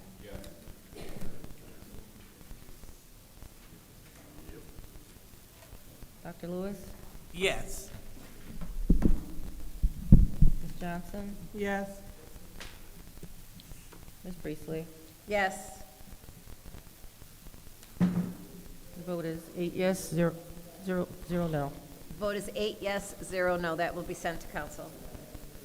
The next separation is 250235, application and proposed budget, senior millage funding, Genesee County McKinley Center. Madam Chair, Yes, ma'am. I'd like to make a motion to leave this here in finance. So motion by Councilwoman in the 7th Ward, supported by the Councilman in the 1st Ward, to leave in finance. This is the vote.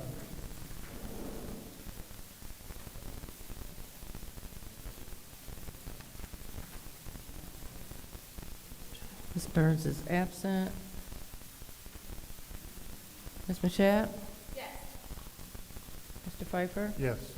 Mr. Jarrett? Yes. Mr. Alamin? Dr. Lewis? Yes. Ms. Johnson? Yes. Ms. Priestley? Yes. Ms. Winfrey Carter? Yes. Vote is 8 yes, 0 no. The vote is 8 yes, 0 no. That will stay in finance. Oops. The next resolution is 250236, application and proposed budget, senior millage funding, Genesee County, Eric B. Mays Senior and Community Services. Madam Chair. Yes, ma'am. I'd like to make a motion that we move this to council. Support. There's a motion on the floor by the councilwoman in the 7th Ward, supported by the councilman in the 1st Ward, to send to council. Is there any discussion? Madam Chair, Go ahead. can't express enough how important the center is to the residents over there. We have a large population of seniors who frequently attend many services that's taking place over at the center. We even got a coming up here soon this weekend, the senior pageant for the seniors and so forth. So there's a lot of programs that the seniors and regular folks in the community benefit from this center. And I think it's very important that we should really consider supporting this and keeping things going, if not for anything, for our seniors who should be our most, who we should be looking out for the most, and so forth. Thank you. Thank you. Any other discussion in this first round? Madam Chair. Go ahead. I am in support of us seeking senior millage funding for the Eric B. Mays Senior Community Service Center. It is a well-established senior center in our community. I think that the way that it is currently running, it has been being run quite well. I heard some of the seniors who left earlier this year have also began to return to this senior center. So we do want to make sure that as we're servicing our seniors, we are included in any millage funding that can help us in those services. Thank you. Any other discussion? Madam Chair, Go ahead, Mr. Jarrett. through you to, or can we request Mr. Moore? Ms. Whittigan is back there, too. Pardon me? Ms. Whittigan is back there. Wiggins. Excuse Yeah, me. Whittigan, oh my God. Sorry. So sorry. Right. I'm sorry. I know it's Wiggins. It just too close to, yeah. You and Mr. Moore. Some of my initial questions are with regard, what would be best for Mr. Moore. Good evening. Hi. How are you? Oh, I'm doing great. Good. Mr. Moore, good evening. Currently, Mr. Moore, how is this center being funded? The staffing's being paid for out of ARPA dollars. There's some of the dollars are coming out of the park fund, and we've been just putting pieces together as we can to make it work. It's pretty bare bones right now. Our goal is to have, if we can get this, we can increase the funding, and I think we'll have a much better program. So those were funds that are, you saying, being utilized out of ARPA, which once they go into that general fund, they can just get used however, right? Is that the understanding? Could you repeat that question? You mentioned the ARPA funds. Yes. So those ARPA funds are being taken from when the money was transferred to the general? I forget which pot that ARPA dollars were, but that was something which was already approved by the city council, and we just used those positions for the community center.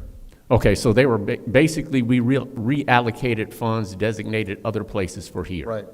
It fit the resolution quite well, actually.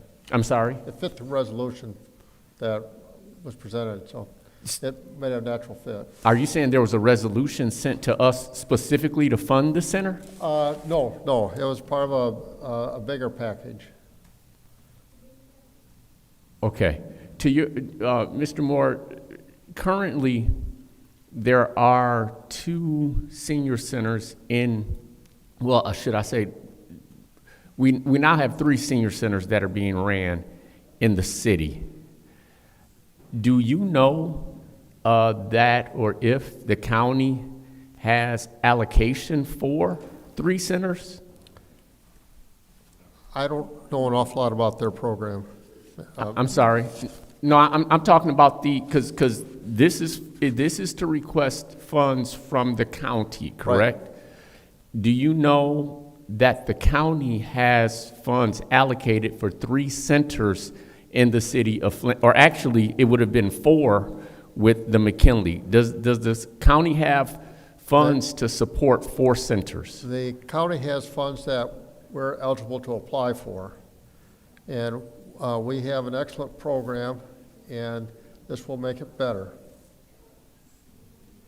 Okay, so are we going to be, in effect, taking funds away from an existing program? You'd have to ask the county that. Okay. And there was a somewhat of a budget that was included. Does that budget represent what we are currently expending at that site? This would be above and beyond that. I'm sorry? This would be above and beyond that. No.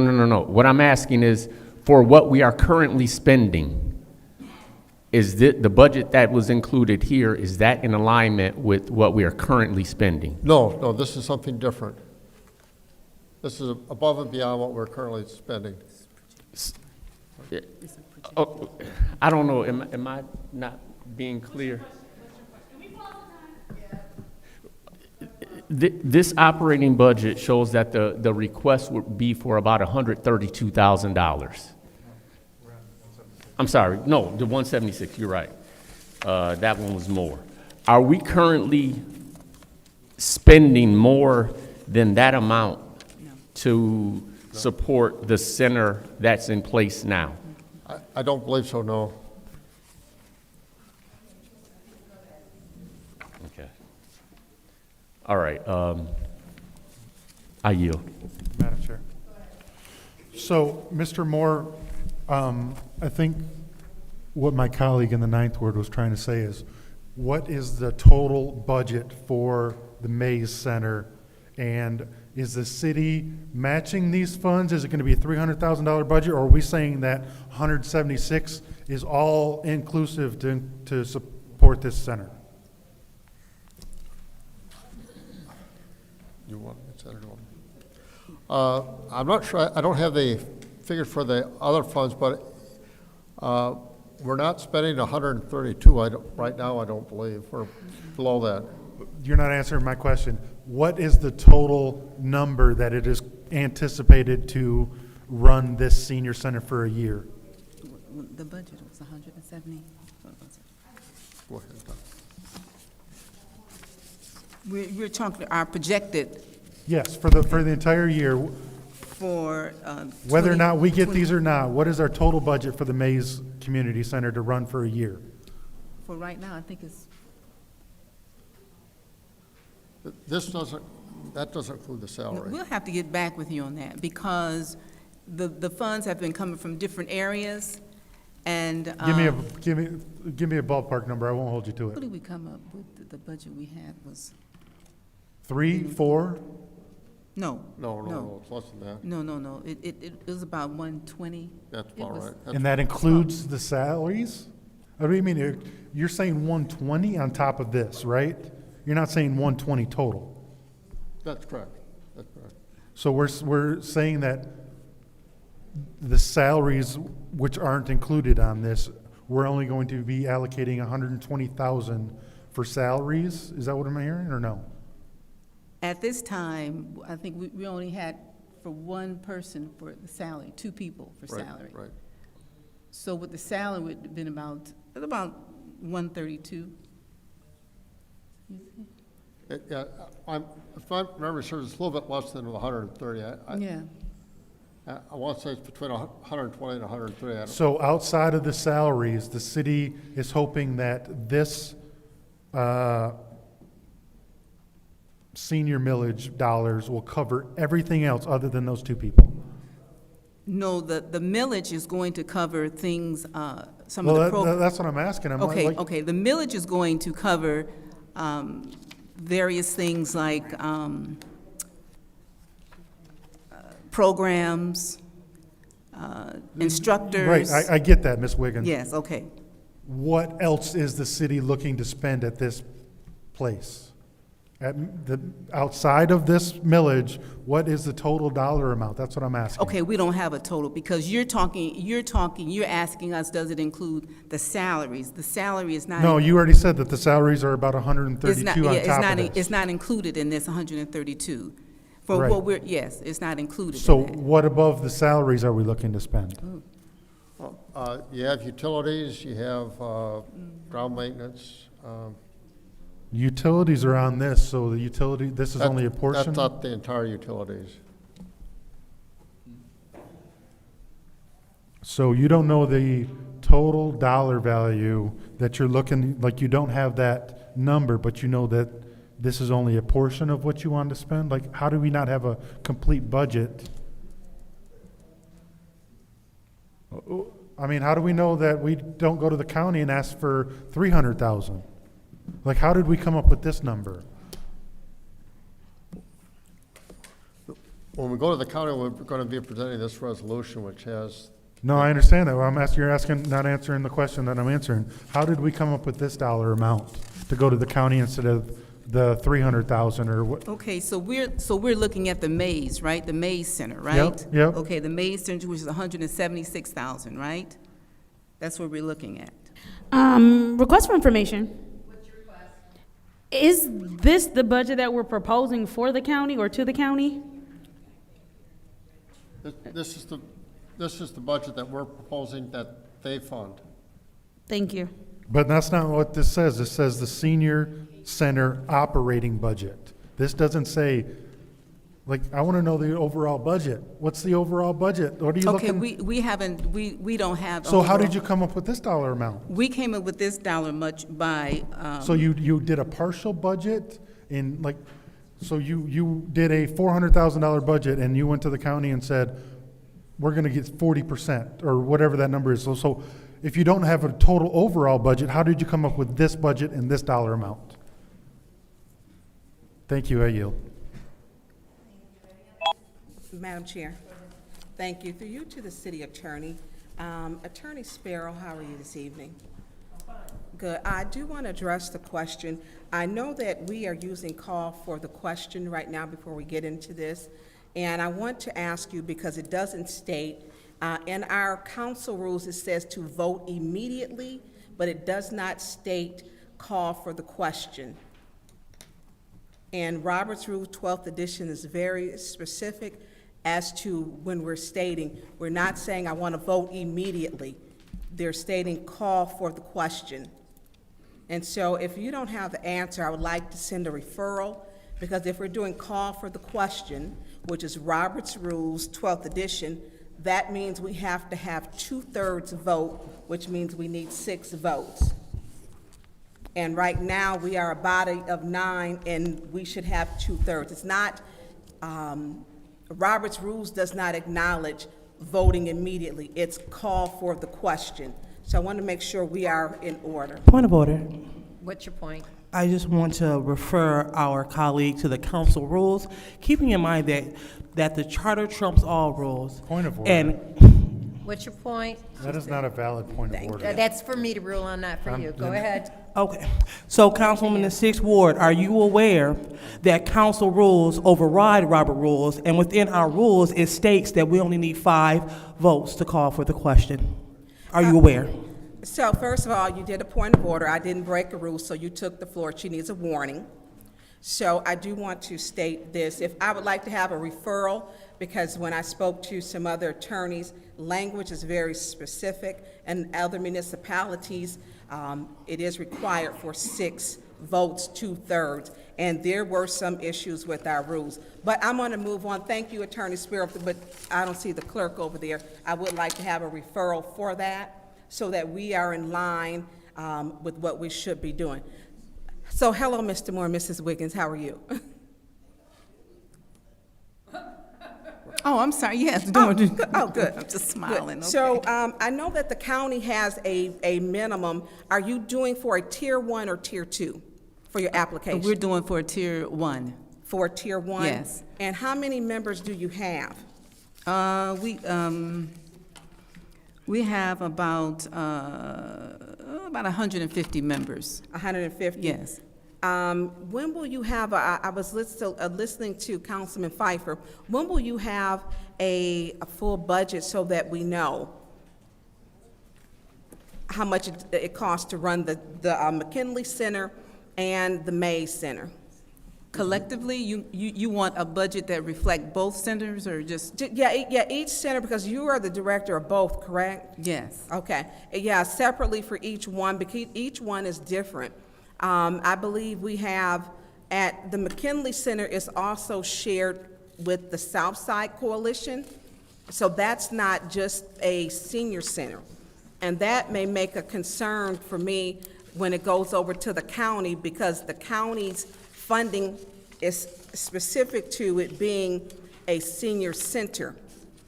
And it does not, so I don't know if we're gonna have some issues, because that's, those centers, I know McKinley. Ms. Burns, Request please for information. be specific to the Mays Center. There we McKinley go. is state and finance and will not be discussed at this meeting. Okay, y'all can be nasty if you want to, but when we're looking at budgets, which is what I'm doing, We are looking And at the I'm not, McKinley excuse me, and are you taking the May floor? Center. I do not have to. I'm the chair, and Okay, I'm well, you're calling you being to rude. order. And so when I'm we're calling talking, you to excuse order. me, whatever, Judy. And so when we're talking about the budget, what else? The May Center is a community center. It's not just a senior center. Am I correct? Well, all the centers are basically community, but we specialize in senior citizens. Correct. And so again, and the centers do the same thing. This is what I'm stating. We're talking to budgets, which they clearly don't understand what a tier 1 and tier 2 is. And so when we're saying a community, and that is my concern, if you're running the facility, the Mays Center or the other, we have 2 centers, it's not just specifically just for seniors. And so with it being a tier 2, I would like to see at some point like the full budget that you do have. I thought that senior, I don't know what to call it, pageant, I thought that was nice to do for the seniors. But if we could get like a full budget, but was that a concern, Mr. Moore? Did you do the paperwork to fill it out, or because last year they said it was the worst paperwork they'd ever seen. That was what they stated when I went over there. I didn't have any part in filling out the paperwork. Okay, so are you doing? Who's doing the paperwork, the application to go over it? For the the millage, county. Myself and the attorney, we're doing it, yes. For the millage, correct? Right, that yes, is the correct. application. Right. The 'Cause last application year is completed. It failed, yeah. Yes. Yeah. Because it didn't have the resolution. Thank you. Anyone else? Madam Chair, Go ahead. thank you so much. Hello, Ms. Wiggins. And thank you so much for serving at the Mays Center. And I'm aware of the various health and wellness programs that take place there and the great work. And it's great for our seniors and our community in general to have another place, a continued place where we can continue to serve them. So in honor of our council rules, I would like to call the question. It's been moved and properly seconded to call the question, but moved by Councilman in the 2nd Ward, supported by the Councilwoman in the 7th Ward. This is the vote to call the question. Excuse me, point of order. Mr. Wilson is talking loud and yelling some obscenity probably towards me from the 1st Ward. Again, this is not a place for that. This is, Mr. Woodson, please keep your comments down to yourself. Yes, we can hear you. Mr. Woodson, that is vulgarity. You are being called to order, and that is your first warning. Thank you. Go ahead. This is the vote for calling the question. Excuse me, he's still yelling out, talking about me and my hair and et cetera, and calling me names. Interrupting the meeting, so this is where we are. So I just wanted to bring that to your attention, Madam Chair, making me uneasy sitting in my seat as you continue to stare and call me names and disrupt the meeting. Let's go ahead and do the vote, and he has one warning, and he will be removed if necessary. Go ahead.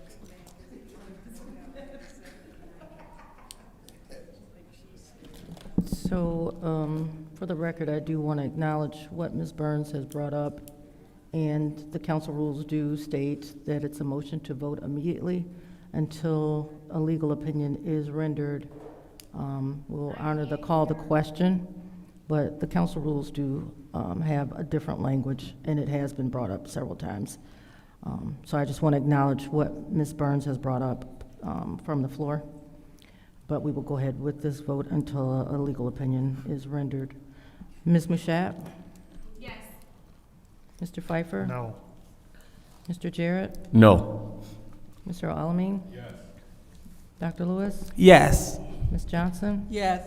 Ms. Priestley? Yes. Ms. Winfrey Carter? No. Ms. Burns? I abstain because our council rules do not state anything that states call for the question. Point of order. What's your point? Well, our council rules do say that you must abstain because of personal conflict, and that's not a personal conflict. So that's a violation of council rules, You are abstaining. correct. Nope. Go ahead. Nope, you're not correct. You're incorrect. The Point of vote- order. It's not the council rules, Point it's the charter. of order. What's your point? My point is, we have been through this. My conflict is my conflict, which the chief city legal attorney has stated that. She's saying and putting information on the floor that's incorrect. And we don't have a call for the question in the council. Y'all making up stuff. Please announce the vote. The vote is 5 yes, 3 no, 1 abstention. The vote is 5 yes, 3 no, 1 abstention. This Madam is Chair? the vote to send, yes. Oh, I'm sorry, go ahead. This is the vote to send 250236 to council. It's the vote to consider, it's the vote to call the question. No, we voted, that was the vote, 5, 3, and 1. Okay. I'm So sorry, now go we- ahead. You're Now correct. we are voting on the resolution. Point of order. Is Madam Clerk saying that we can't do that? That's not what she said. That's not what she said. She said that she was going She to said she's going to consult with record the attorney. vote, but she's saying that it's an invalid motion. No, she didn't. No, she did not. For the record, what I stated was I'm acknowledging what Ms. Burns is bringing up for the record because the council rules do not speak to call the question. They did in the past. However, the council rules do have a motion to vote immediately, which is in effect the same thing as a call to question. However, she has asked for a legal opinion, so until that legal opinion is rendered, then we'll go ahead with the call to question. Because But that's the again, the precedent. rules That's do what it have said. a motion to vote immediately, which is basically the same thing, it's just different than Robert's rules. So I would also, So then, Madam Clerk, for clarity, should we just say I make a motion to vote immediately? Yes. that would be the Okay. preference. Okay, this is. Thank you. We are now on the vote. Mr. Pfeiffer, No. Mr. Jarrett, No. Mr. Alamin? Yes. Dr. Lewis? Yes. Ms. Johnson? Yes. Ms. Priestley? Yes. Ms. Winfrey Carter? No. Ms. Burns? I abstain because they use call for the question. We don't have that language in our council rules. Ms. Mashat? Yes. The vote is 5 yes, 3 no, 1 abstention. Vote is 5 yes, 3 no, 1 abstention. That would be sent to Madam council. Chair, Yes, I have a question to the clerk. go ahead. Madam Clerk, a motion is always in order, correct? That's correct. Even regarding our rules, correct? That's correct. I make a motion, Madam Chair, that moving from this day forward, that we can say both call the question and vote immediately interchangeably. Point of order. She said we could. Support. I've got a point of order. Point of Here's a order. point, go ahead. Public hearing has to be held if you're changing the vote. That's Or if you're- very true. If you're changing That the is council true. rules. You are correct. I withdraw my motion. He is correct. Madam Chair? Madam I Chair? put that in my notes. Right, Madam Chair.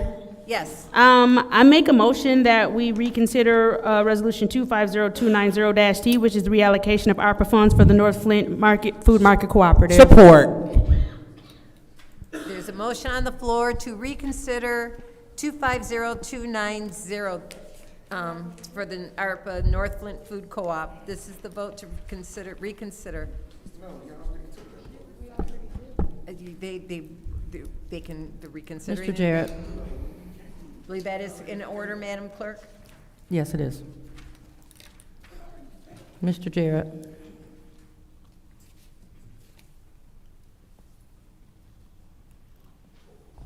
This is the vote There's to a motion to reconsider reconsider. again. Reconsider, The North Flint Food Market. again, I abstain. Mr. Alamin? Dr. Lewis? Yes. Ms. Johnson? Yes. Ms. Priestley? No. Ms. Winfrey Carter? I abstain. Ms. Burns? I abstain. Ms. Mashat? They just keep making up. Yes, she can abstain from that, but okay, yes. Mr. Pfeiffer? No. The vote is 4 yes, 2 no, 3 abstentions. The vote is 4 yes, 2 no, and 2 abstention. That motion fails again. Madam Chair? Yes, ma'am. I'd like to ask the city attorneys for a legal opinion, because I believe our charter says that the abstention has to be that there is a financial tie to their abstention. Nope. They also have to, says that. And they also have to state their state reason for abstention.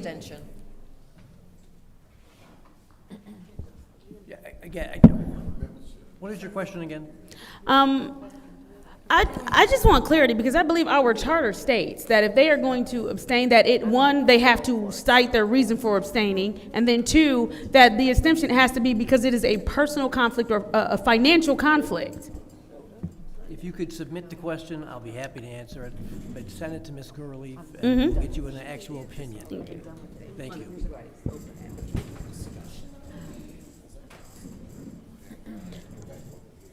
Madam Clerk, we do have to cite our reason why we're abstaining, and neither of the three of them cited their reason why they're abstaining. I do understand the two of them have said it several times. Two of them have said it several times, but I believe that we are to cite our reason for abstention. I'm looking up, I know that, and I believe it was Attorney Gurley that may have given a legal opinion on this, so I'm looking for that opinion now. So if you want to.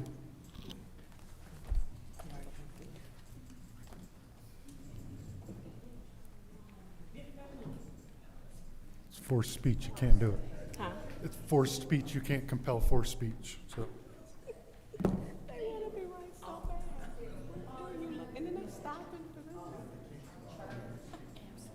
Right.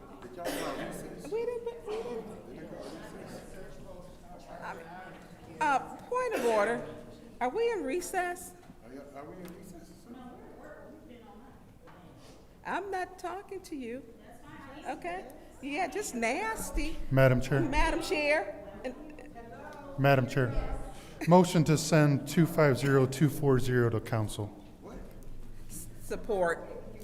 Motion on the floor to send 250240 to council, supported by the councilman in the 8th ward, supported by the councilman in the 6th ward. Madam Chair. Go ahead.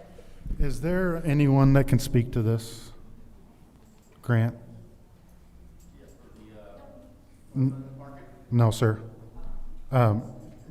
Madam Chair, is there any, can you announce to the administration? Is there anyone in the administration who can address 250240, grant acceptance, state of Michigan municipal support? It's 1.5 million for municipal support. Oh, this is Eddie's grant. I know about this. Mr. Smith, please come.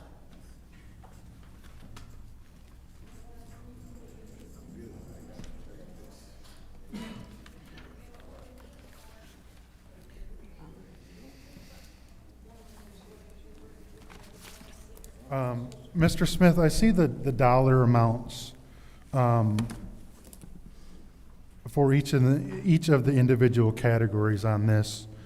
Do we have a, like, how are those dollar amounts going to be allocated? Is a sign-on bonus 5,000, 10,000? Like, what is that dollar value? How many sign-on bonuses do we anticipate coming out of these dollars? We don't have an exact number of bonuses, but they're 5,000, 7,000.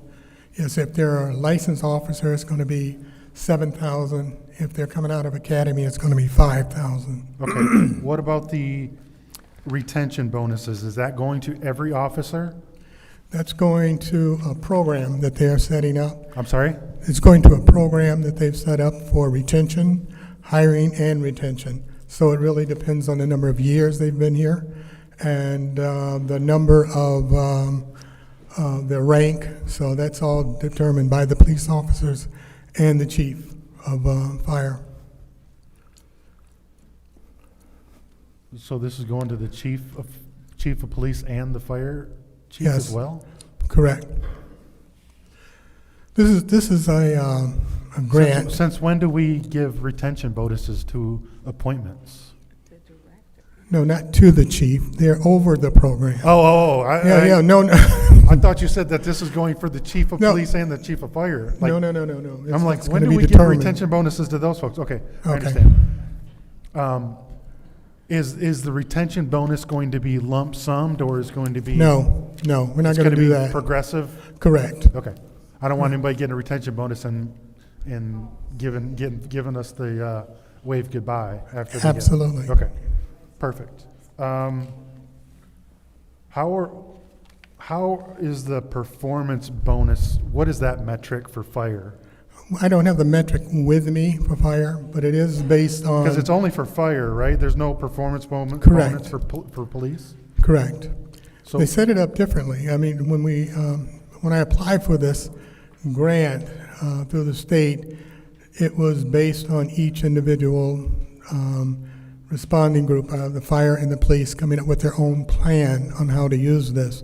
The fire department had decided part of their plan would be performance-based. So, like, I don't know, I'm just trying to figure out how it's going to be measured. It can be measured by attendance, by, like, how do you do performance-based, like, are they tested? What? Yeah. Well, I don't have the matrix for the performance for the fire, but I can provide that. Can you look at, can you ask Chief Wiggins on just, like, how, I want to make sure that everybody's graded equally and not, I just like to see how it's going to be graded. Okay, I can provide that. I can get the chief to provide Perfect. that. And then, the professional development for the fire, is that outsourced training? What is that? That would be outsourced training. Outsourced training? Yes. And is that going to be level-based, meaning, or is it going to be for all employees? All employees. Okay. Do we know who, we don't have No. a vendor for that yet? Okay. No. Okay.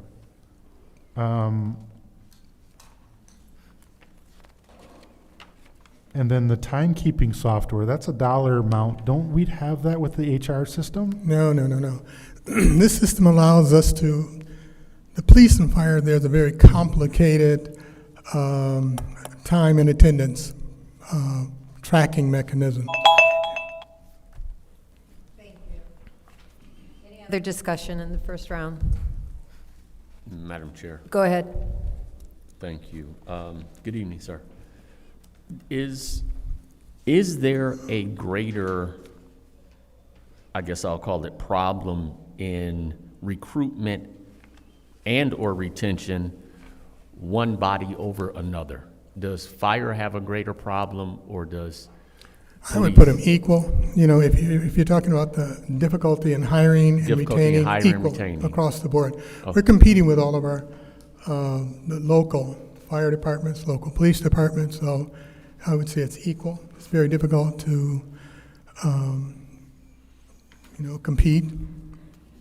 So when we look at this, for example, the sign-on bonus, and it's for fire and police, and it's $450,000, are we sort of splitting it down the middle, or whichever one has the most sign-ons first gets whatever? No, it's divided up between each one. They've got their own budget, and it's spread out over 18 months, is really what it is. So they'll both have 225?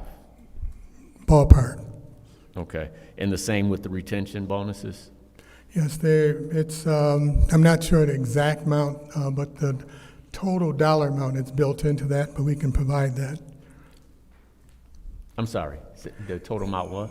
The total amount of retention bonus dollars, it's in your document there. So. Yeah, the 650, but what I'm asking is that also going to be sort of equally divided, or maybe or are there more police officers than firefighters? Is the staff about the same size?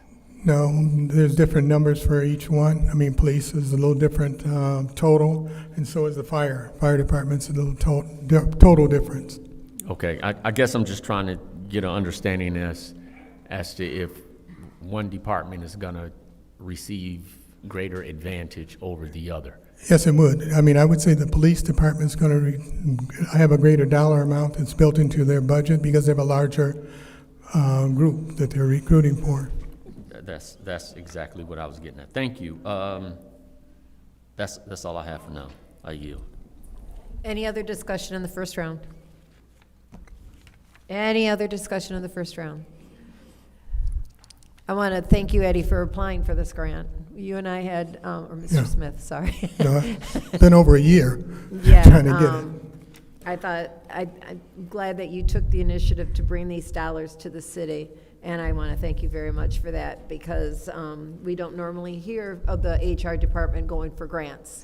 So I think that's a wonderful thing, and I want to give you kudos for doing that. Thank you. You and I spoke on it, and quite extensively on the phone one day. So I appreciate that. And do you want to go ahead and, because Mr. Pfeiffer had a question about the time and record keeping, I will give him the rest of my 5 minutes to answer that. The software that we're purchasing is a software through you. Point of order. What's your point? I'm sorry, I didn't know how to ask. You said you're going to do the rest of your 5 minutes to I'm do what? giving him the rest of my 4 minutes to answer his question. Okay, thank you. Okay. Okay, the software that we're going to use is through a company called UKG. UKG is also the company we're going to be using citywide to do our time and attendance. They have a very specialized program, software for police and fire, and that's where that software is going to be implemented. Okay. Thank you very much. Any discussion in the second round? Yeah, Go ahead, Madam Mr. Chair. Pfeiffer. Thank you. Yeah, I use UKG every week, I understand that. So that is not a purchased program. That is, we pay, that's a monthly fee. So how long will this 160 cover that fee? That's going to take care of the installation, the purchase of the software and the timekeeping devices, and it'll go over an 18-month period of time. And that is only for the police and fire? That's Correct. So in 18 months, we got to come up with another 160 to keep that? No, it's just the monthly rental after that of the equipment. What is that dollar amount? I can get that for you. I don't have the monthly rental because it depends on the number of systems that we install and locations. So what do we, because my use of UKG is all cloud-based, so what are we purchasing? Okay, we're purchasing the time clocks, the different things like that we're installing. We have 18 that we have, actually 20 time clocks that we're purchasing for the city, and through UKG that we purchased for the city through UKG. We're not sure the number that we're going to need for fire and police, but it's going to be considerably less. But it's the training and the installation. It's a very specific software that will cost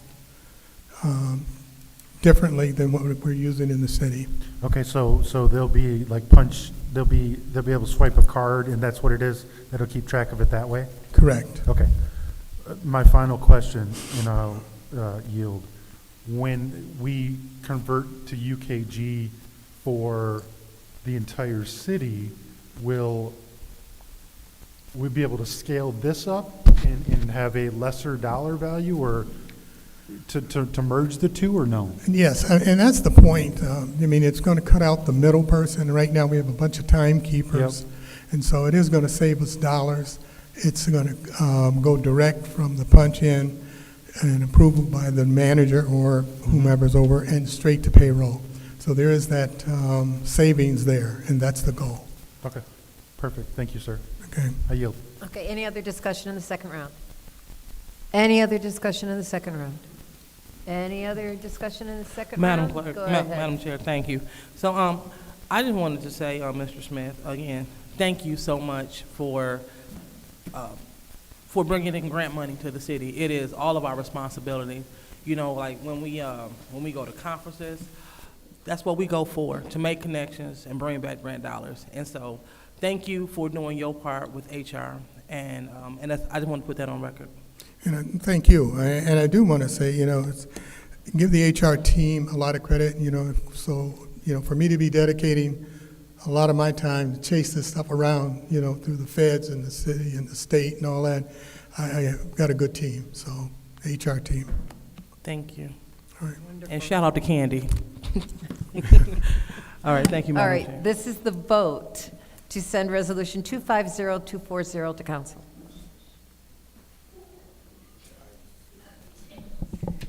Mr. Alamin? Dr. Lewis? Yes. Ms. Johnson? Yes. Ms. Priestley? No. Yes. Ms. Winfrey Carter? Yes. Ms. Burns? Yes. Ms. Mushat? Mr. Pfeiffer? Yes.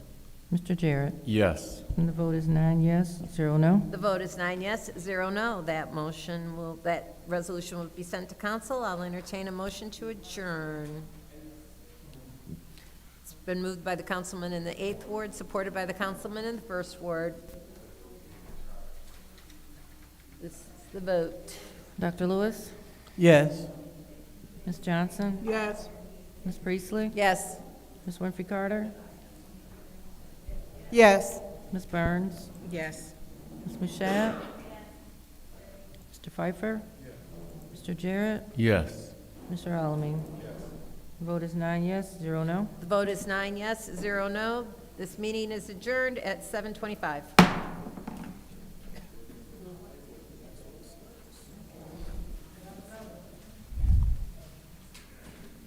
So, Madam Chair, so is this time for the audience members to sign up for the next meeting? Madam Chair, Madam Clerk. Sorry. Yes. Okay, yeah, okay. But if you've already submitted a slip for the last meeting, you do not need to submit one for this meeting. And I noticed that some people only checked one box or the other. So if you did not check a box, I will still read some of the names. So if you did not check a box for this meeting, but you have a slip, you can just let me know, and I'll read your name.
The time is now 7:30 p.m. on Wednesday, October 8th.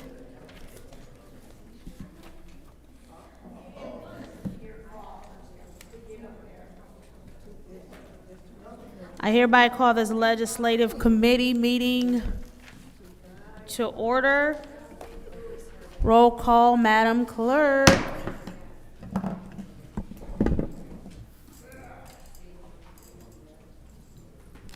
Mr. Alamin? Dr. Lewis? Present. Ms. Johnson? Present. Ms. Priestley? Present. Ms. Winfrey Carter? Present. Ms. Burns? Present. Ms. Mashat? Mr. Pfeiffer? Present. Mr. Jarrett? Present. You have 9 members present. We have 9 members present. It's now time for the reading of the disorderly person city code subsection. Any person that persists in disrupting this meeting will be in violation of Flint City Code Section 31-10, disorderly conduct, assault, and battery on disorderly persons, and will be subject to arrest for a misdemeanor. Any person who prevents the peaceful and orderly conduct of any meeting will be given 1 warning. If they persist in disrupting the meeting, the individual will be subject to arrest. Violators will be removed from the meetings. Are there any, first public speaker. Nope, I'm sorry, we gotta go to the request for agenda changes and/or additions. Seeing as how there are no requests, it is now time for public comment. Members of the public who wish to address the city council or its committees must register before the meeting begins. A box will be placed at the entrance to the council chambers for collection of registration. No additional speakers or slips will be accepted after the meeting begins. Members of the public shall have no more than 3 minutes per speaker during public comment, with only 1 speaking opportunity per speaker. First public speaker, Madam Clerk. Okay, I'm gonna try to go through some of these that I know who aren't here and that did not check the box for this meeting.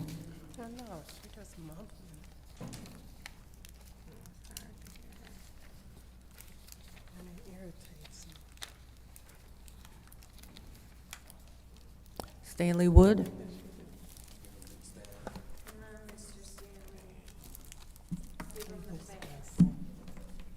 All right, so again, to Councilwoman Lewis, if you don't accept my apology right now, I'm fine with that. I understand why. I will prove moving forward, my actions are gonna speak louder than my words. So I just wanted to say that. And while we were arguing over whether you need an answer for the abstention, I did look up the charter, and we have agreed before with Attorney Gurley that the charter supersedes the council rules. And section 3-204 about voting, section D says, an abstention shall be considered a vote providing the council member states a reason therefore. It does not say it has to be a financial reason or anything like that. It just says that they have to state why. Attendance. I know we talked about Leon and his attendance while he's waiting to hear what's going on with his situation. I call him Leon because I don't recognize him as a first ward council person, because he's not, but he still has that voting right. And then you guys wanted to chastise Councilman Pfeiffer for his attendance when his was a medical reason. He didn't go beat somebody and choke somebody, grab him by the hair, you know, whatever. And I should have left my hoodie off, so I was wearing purple today, by the way. But let's talk about attendance of everybody, okay? Today, at 5 o'clock, when it was supposed to start, we didn't have enough people for quorum. That's attendance. It doesn't say come in at 5 o'clock or when you feel like it. It says it starts at 5 o'clock. So at 5 o'clock, everybody should be here, but if not, at least the minimum of quorum should be here. We're being held responsible to turn in our slips by that time, and if we don't get to speak, okay? But if you guys don't show up on time, that's okay. Well, it's not okay. So you need to do a better job at that. Councilwoman in the 3rd Ward, you've been here for 2 months now. Congratulations, you're getting through it. What I would like to still see, and I talked about this a couple of weeks ago, I'd like you to be more interactive, start asking questions when they ask, if anybody's got anything to say. I really want you to start really engaging in things. And that way, again, it goes to show when people are saying, oh, that's an illegal girl, that's a rubber stamper, it's going to prove you're not. But if you just sit there and never say anything, then people are going to be, yeah, that's Thank what it you. is. Next public speaker. Next speaker is Gladys Williamson.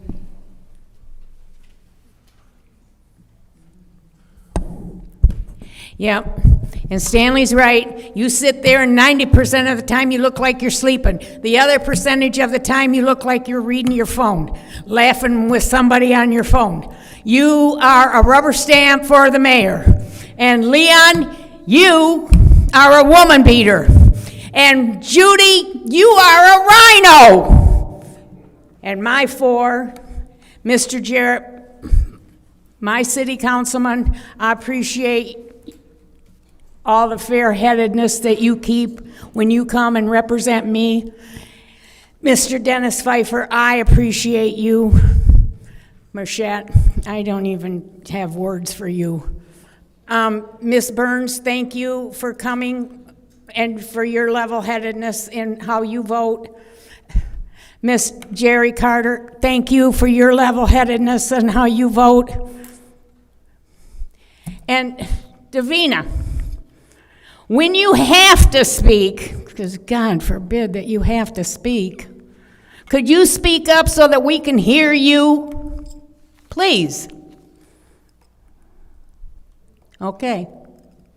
I'd appreciate it. Because when I'm sitting up here in the front and I can't hear you, and you got a mic, that's pathetic. We need to hear what you're saying. And when Miss Burns and Miss Jerry are like leaning their heads trying to figure out what are you saying, that's bad. That's bad. Because that's a derelict of duty. Yeah. Speak up so people can hear you. Louis. I got no use for you either, Louis. And Marchette, the next time you have me dragged out of here because I moved 3 times, listen, I am not assigned to a seat. And you gave me a second warning and had this bully of a cop grab a hold of me and hurt me to the point I had to go to the emergency? How dare you? How dare you? And if I want to call somebody a grifter, I'll call him a grifter all day. And I don't need to be given a warning and gavelled. If you're a grifter, you're a grifter. Just because you fit in with them, don't mean I can't call people grifters. And it's not like we ain't had enough of them up here begging for money. It's terrible. And these people that come up here and want this money for this store, I really hope it works for them. Because, we need that store. Thank you. Next public speaker, Madam Clerk.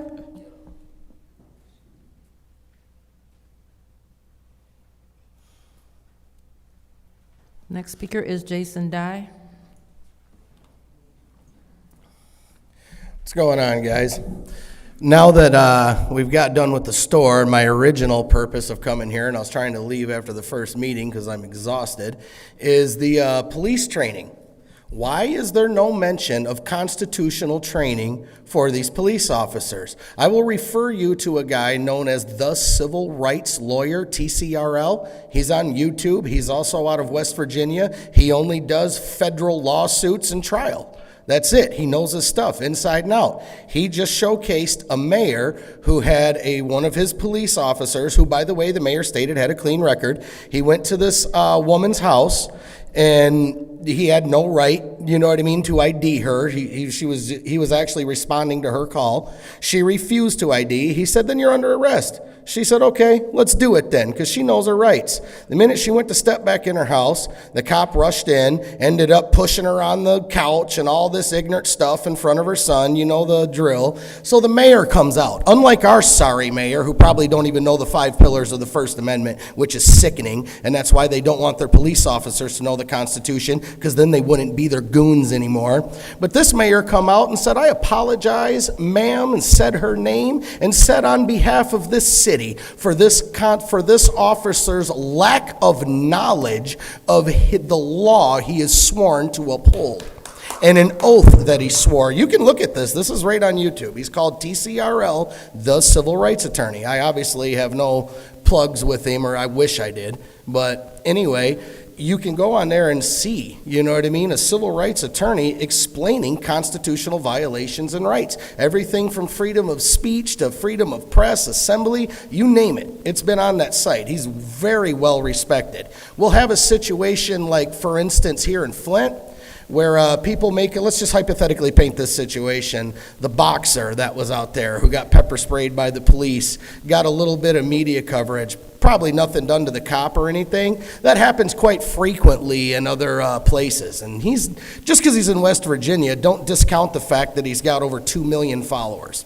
So when he puts up a video, you'll see, oh, these police dodged these charges for a year and a half. I put up a video, 72 hours later, they're fired. You can hear that on his site over and over and over again. So I will not support anything unless these officers are receiving the constitutional training that they deserve. You're putting them in a rock and a hard place. You're putting their careers on the line to be your bodyguards. And it's BS.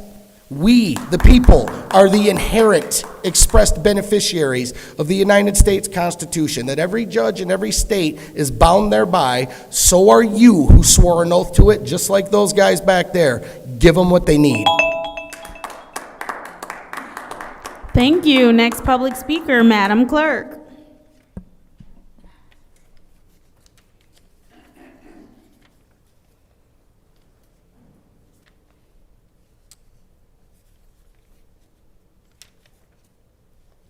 Next speaker is James Moore.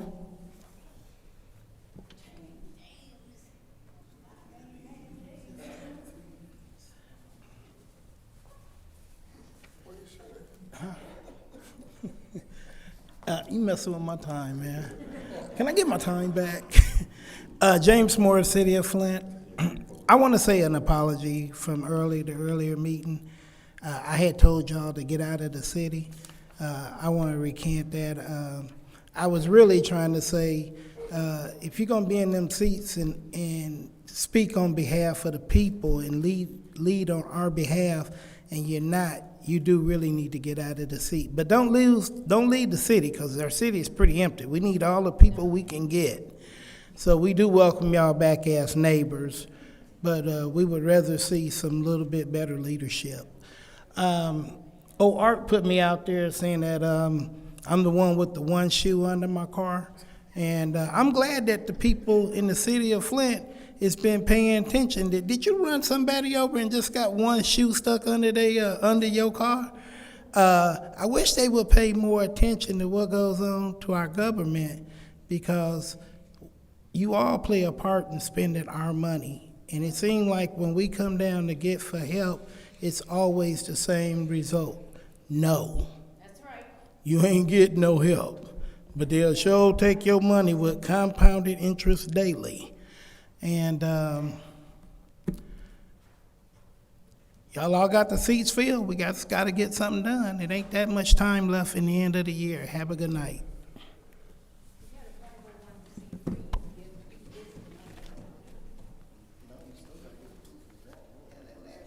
Next speaker is Arthur Woodson.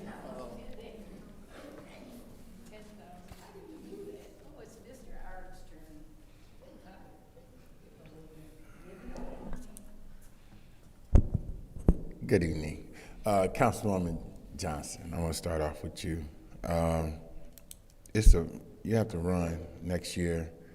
The thing here is setting it to where people see you as a benefit and someone that they will vote for in November. But what I saw earlier, that is showing that you're going along with those 4 fools up there. Calling the question, the committee meetings is for you to gather information to make a sound vote if you want to pass it on to city council. They up there playing games with you, and people are looking at that. And you know, you and I know each other, and I respect you. And that's why I'm speaking to you like this, because dark and lovely wig over there, I don't have any conversations for her because she's a hateful, nasty person. And she gonna always be that. Don't get caught up in her hoopla because she's a demon child. Judy, you know I know a lot of Republicans. You are not a Republican. You move like something I've never seen before. I mean, seriously, I had high hopes for you, thinking that you was gonna get on the council and make sure the spending is not over and it's cut. But you didn't got on here and you vote for taxes, garbage cans, assessments, and everything else, putting the burden on the people. You are not a Republican, and you really need to stop calling yourself a conservative because you're not. October the 10th, we will be starting our cancer feasibility study. We are having a virtual town hall, and it's imperative that people participate in this cancer study. The Flint water caused the cancer that's here in the city of Flint. They got away with this first lawsuit, but we're gonna make sure that everybody that was affected by the water in 2014 have insurance and compensation. That's one thing that we can guarantee, because this feasibility study is guided and led by the community. It's community panel, everything is done with the community, U of M, Michigan State, Flint Health Coalition, Genesee Health Plan. All these people are together on this right here. So October the 10th, you need to be on the virtual meeting. Thank you. Madam Clerk. The next speaker is Sherry Smith McFadden.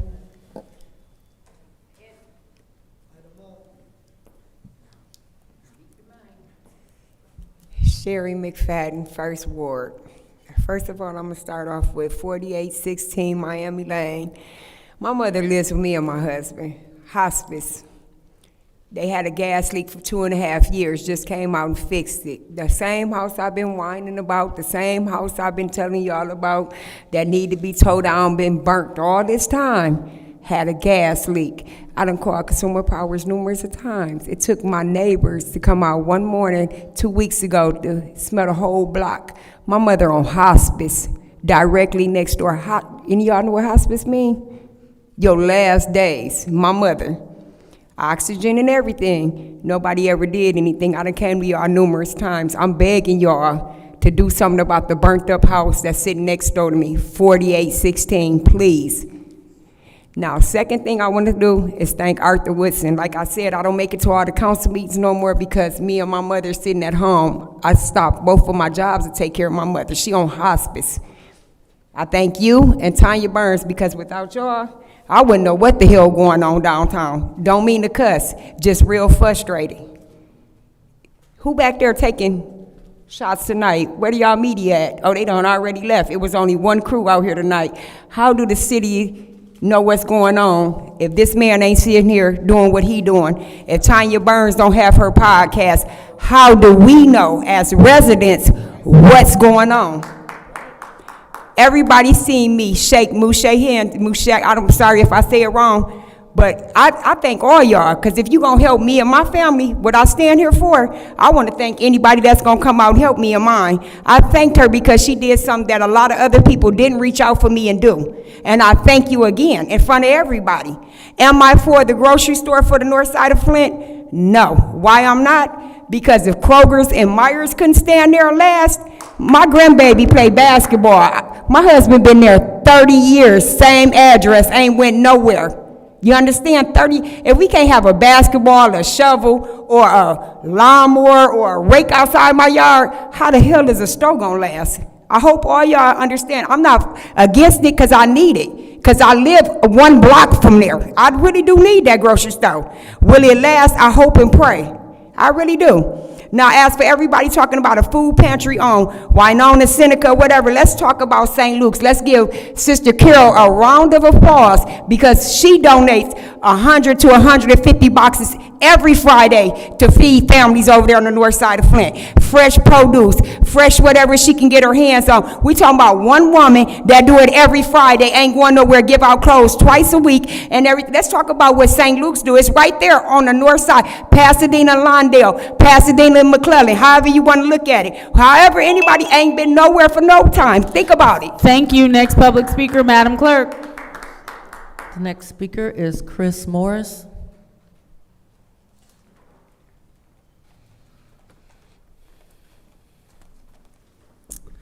Thank you, Council, for your time again. I want to start out by apologizing. I didn't mean to insinuate or, I guess first off, I would appreciate if all members, council people were members of the co-op. And I guess I just reiterating that I don't believe there's a conflict of interest, and I would like to state that, instead of abstaining with your vote in your role as council, when there are profits and the volunteer board that represent the members vote to pay out patronage dividends, I would say that you could abstain from receiving those patronage dividends, which would be the financial gain, and then still in your role, because you wear many hats as council people, that in your role that you could still support this project that is important to you and to your constituents. So I guess I just wanted to say that and apologize, because I do feel the passion. I do appreciate that you are members. I understand the grocery business is difficult, and I understand there's a lot of people that expect us to fail. We do have a state-of-the-art security system. We will have armed guards on site and AI technology helping us. And a co-op is different than a typical grocery store. It's owned by the people that work there. And, it's extremely important. And, it's been a pleasure for me to serve the folks as we work to get this open here. We're weeks and counting for this to hit the ground. With that one gentleman, I didn't mean to imply that, by saying we didn't need the funds. It's just that those funds will help, and I think it's a guaranteed, return on investment in your community. When I mentioned just what's going to go out in wages and payroll, these are all Flint residents, all 40 plus that we're going to be hiring. That's going to go back into the community. The sales taxes from the store. I get it that we can't compete against the Walmarts and the Sam's Clubs and the Costco's of the world. There's more and more consolidation. But with the community-owned grocery store, the average person shops at 4 to 5 grocery stores, and we're only asking that they support us as one of those shopping stops, and in doing so, they have a democratic voice in what happens with the store, the direction of the store. They have the potential to get profits back from it. They can be on the board of directors and help set that vision and that direction and be part of that governing board. I just, the CS Mott Foundation, I think that there was a comment made that they've covered everything we need, so why should the city invest? They have not covered everything we need. The grants that we have are reimbursement grants to get us open. And everything we reimburse and file for reimbursement, is heavily scrutinized with receipts. And like I said, we've been through financial audits for all the money that we've received in grant funding. So every penny is accounted for. When it comes to sustainability, we would want the city to invest in this community organization. So thank you for your time. Next public speaker, Madam Clerk. Before I call this last public speaker, I want to make sure that anyone who did have a slip in that I did not read their name a second time, just let me know. because I was just trying to avoid all of the people that had left the room. Next public speaker, Madam Clerk. But the last speaker is Zoe Lynch.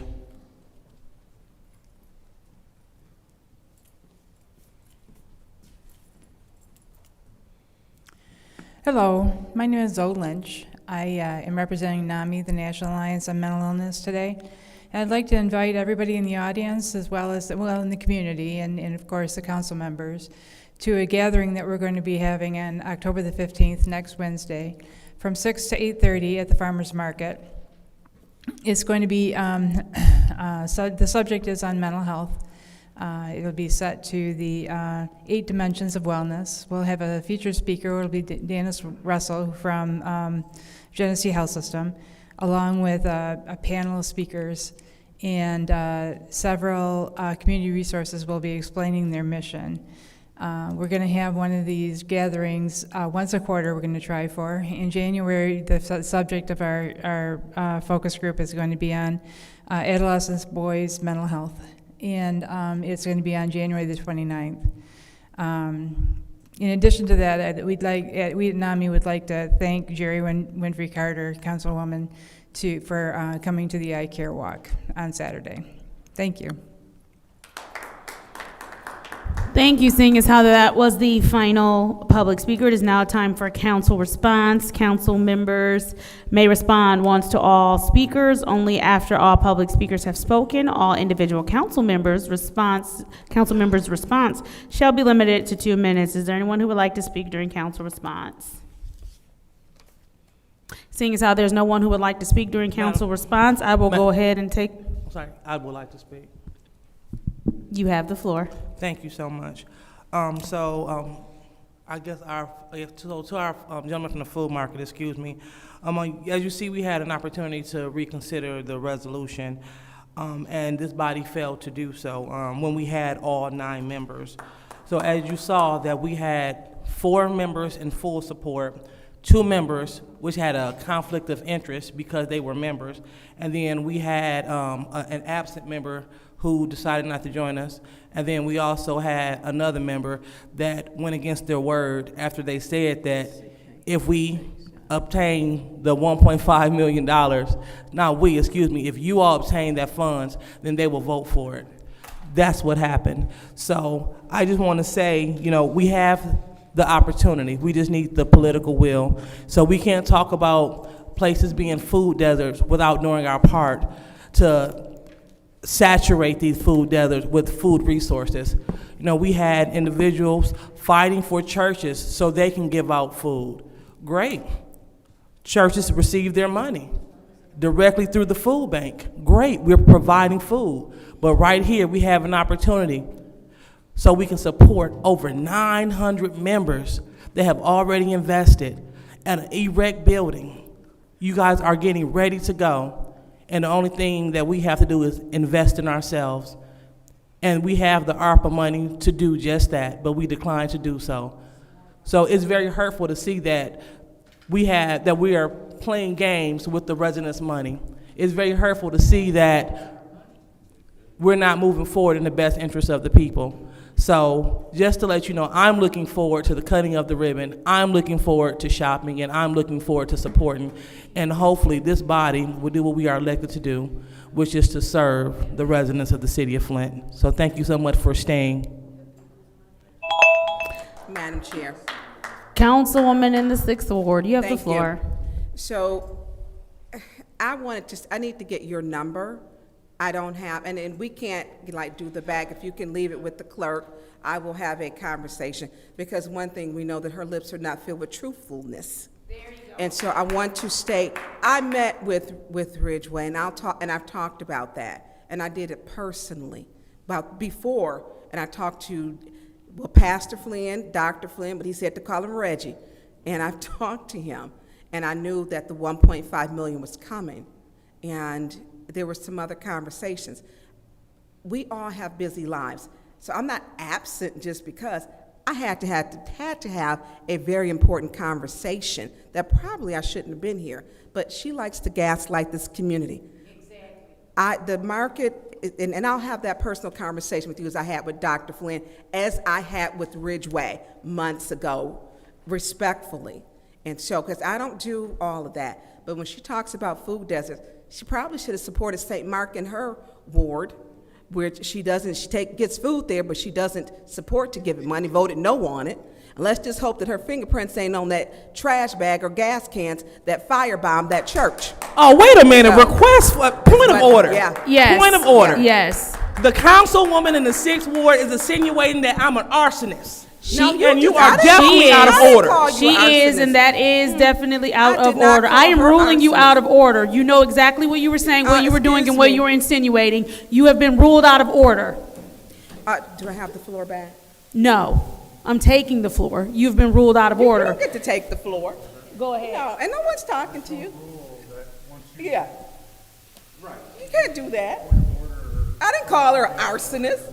I just said The chair can decide to take the floor. I wish y'all. y'all would read our council rules instead of always Like trying to argue them. Like you I not have understanding- taken the floor. Your time is up. No. Your time is up. We're not debating it. Is there anyone else who wishes to point speak of during the order, second round of point of discussion? order. What is your Through point? you to the city attorney, can she take the floor while I'm talking? I didn't call her arsonist.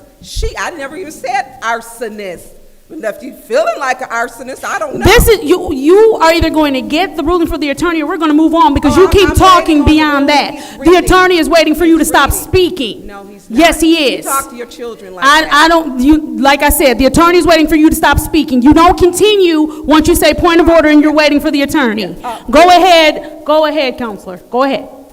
If someone wants to submit a question to the attorney's office, you need to do so in writing through our president. And that's it. I am not the referee of this dispute. Thank you very much. I am taking the floor. Is there anyone else who would like to speak during council Madam Chair, response? point of Councilwoman order. Priestley, you have the floor. Rule 29.8, any person at a council meeting may be called to order by the president or any council member for failure to be germane, for vulgarity, or for speaking in excess of the allotted time, or any other violation of these rules. Rule 29.9, any person who is called to order shall yield the floor until the chair Point of shall order. have determined Point of whether order. he or she is in order. All talking must cease. Do y'all know that rule?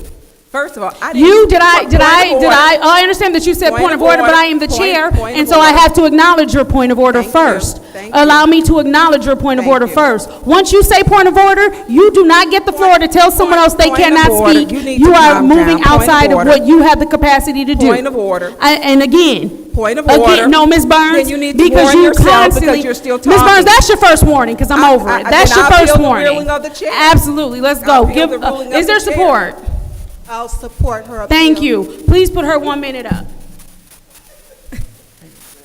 So first of all, you took the floor when she called herself an arsonist, but maybe she's feeling like an arsonist.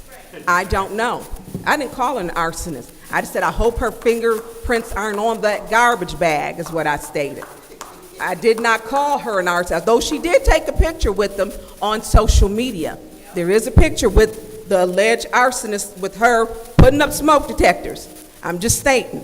So she called herself an arsonist. Point of order. Go ahead. Pause the time. What's your point? So we are talking about, this is about the point of order, right? Correct, and she is not being germane. Thank you. She called herself an arsonist. I'm talking about arson. That's not why you were warned. Yeah, You did you warn me about appealed the arsonist? chair. You appealed the 'Cause ruling I of did the not chair. call her arsonist. That is not why you were warned. Yeah, you you were did. You warned said I several called times her after that. arsonist. Councilwoman Burns, go ahead, continue. called Because that is not why you were warned, and you know it, and you're failing to be germane, and you're about to lose your 30 seconds for failing to be germane. Listen, my attorney is watching, and I'm fine with this because I know my rights and I read. So my point is, I didn't call her an arsonist. So you're taking the floor for a word that I didn't even use. So if I wanted to call her arsonist, I would have said, Liddell, you're an arsonist. I didn't do that. I did not do that.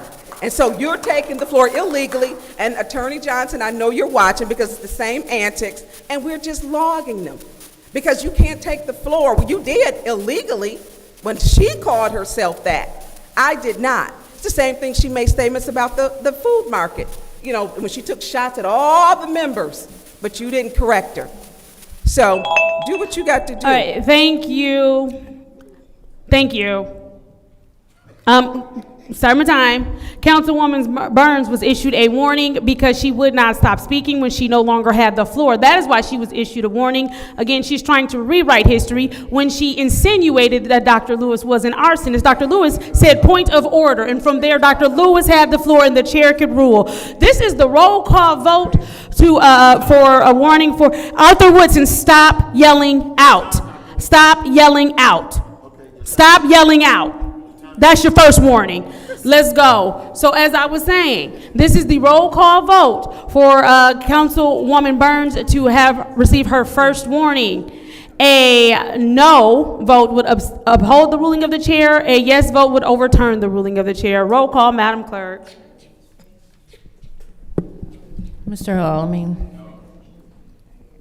Dr. Lewis? No. Ms. Johnson? No. Ms. Priestley? No. Ms. Winfrey Carter? Yes. Ms. Burns? Yes. Ms. Mushat? No. Mr. Pfeiffer? Yes. Mr. Jarrett is not in. The vote is 3 yes, 5 no. The vote is 3 yes, 5 no. The ruling of the chair stands. Councilwoman Burns has received her first warning. Moving back to Councilwoman Priestley, who's reading the rule about how and why I can rule on her how I can take the floor when she's been ruled out of order. Rule 29.9. Any person who is called to order shall yield the floor until the chair shall have determined whether he or she is in order. If a person is determined to be out of order, Gladys, that is your first warning. that person... And that first warning is for you yelling out. I'm sorry, Ms. Priestley, continue. If a person is determined to be out of order, that person must yield the floor and forfeit any remaining time. Thank you. Rule 29.9. Thank you, Councilwoman Priestley, and I'm sure that her attorney has captured that as well. Thank you. Moving on, is there anyone else who would like the floor during public speaking? Excuse me, thank you, Councilwoman Pfeiffer. During council response. Madam Chair. Councilwoman Priestley. She didn't have the floor, she had called the point of order, and so now she wants the floor to speak. Yeah. Yeah. Go ahead. You know, I want to make it clear that to people that I do not want the food market to fail. I just don't want to give, my residents do not want them to have the money. So that is why I continually have voted no on that issue. I do not want it to fail. I grew up in that neighborhood.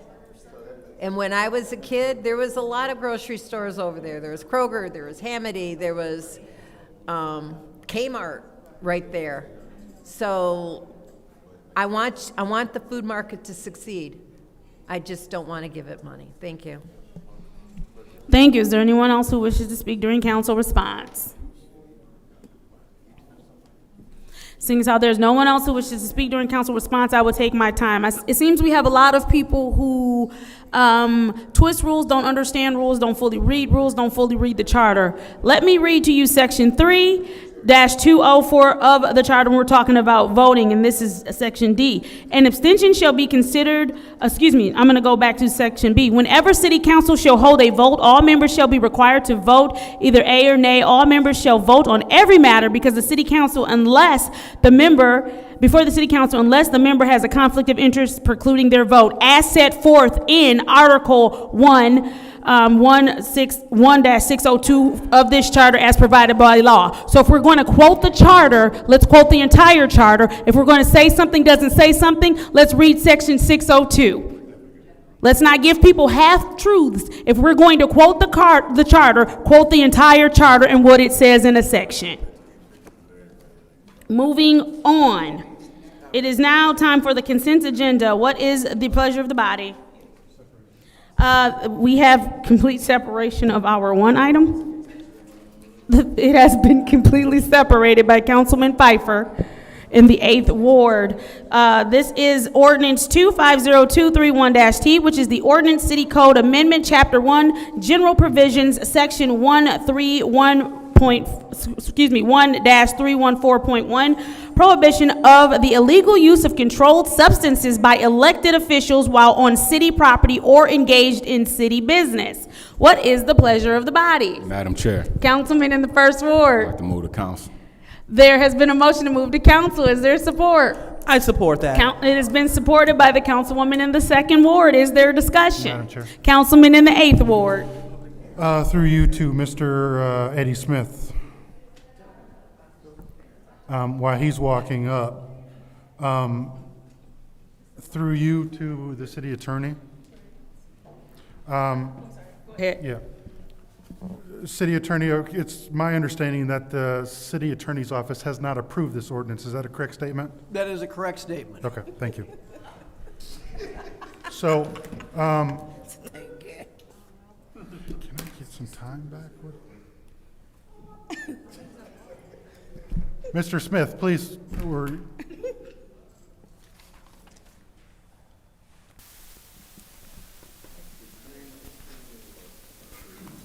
Mr. Smith, what does engaged in city business mean to you?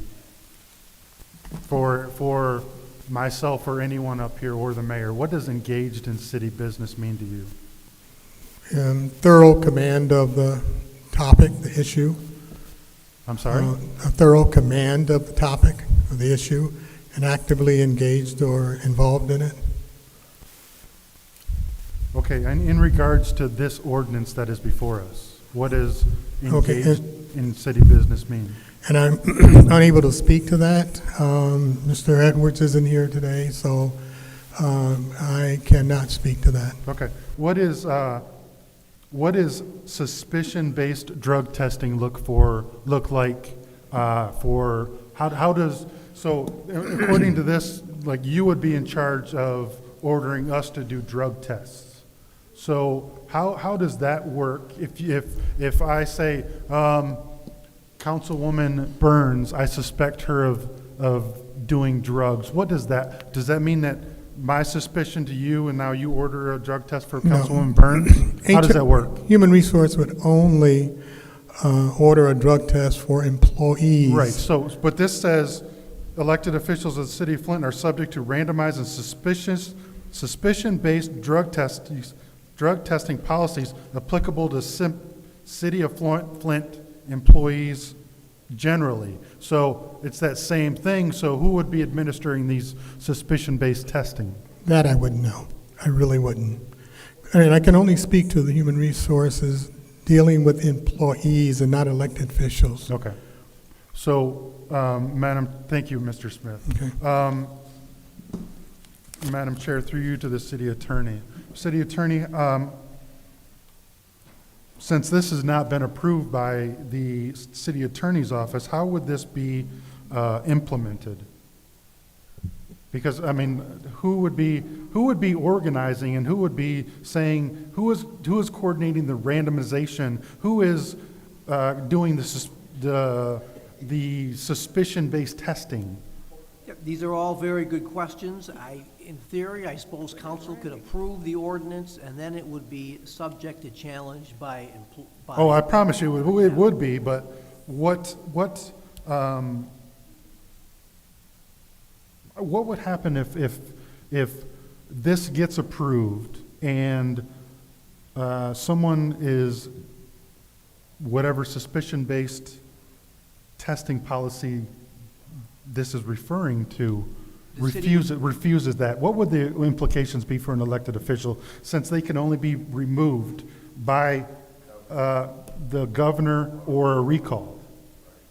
Yeah, these are all very legitimate questions, which is why the law department has not approved this. I think this, I can say this without having looked at it, that this proposed ordinance is fraught with lots of problems. Yes. One of which is just a facial reading.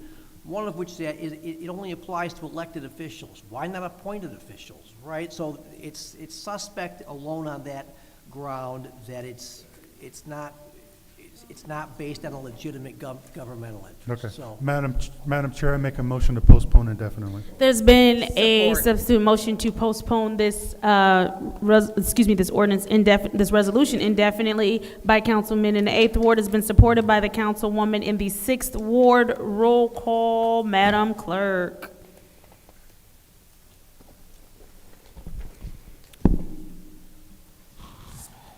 Dr. Lewis? No.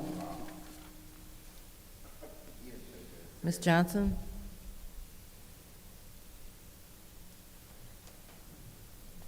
I abstain. I need more information on this. Ms. Priestley?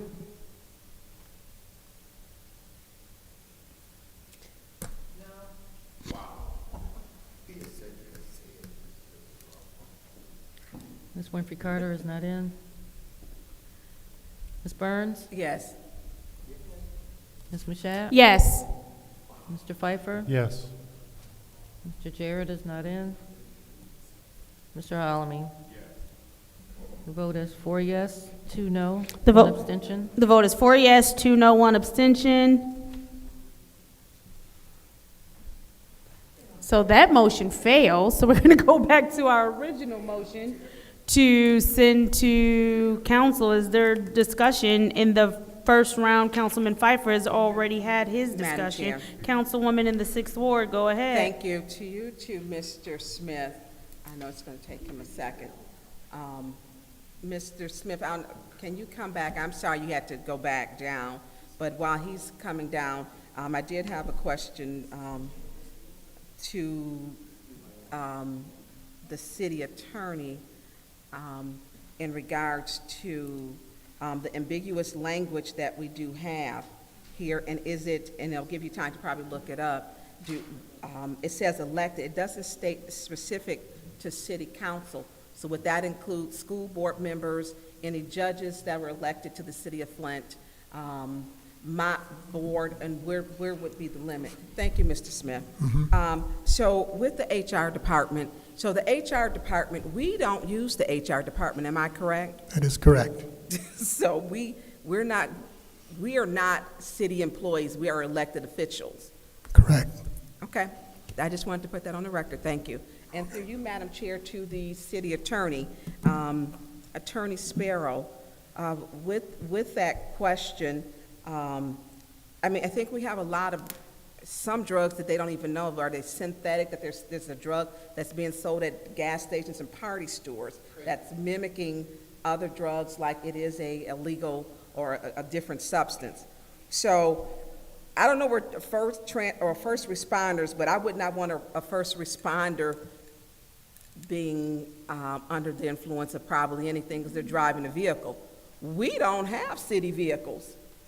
So I don't know how that was, correlating. We do not have, nor does the city pay for insurance for our vehicles at all. And then would that be a problem, say like we had, no having drinks or whatever?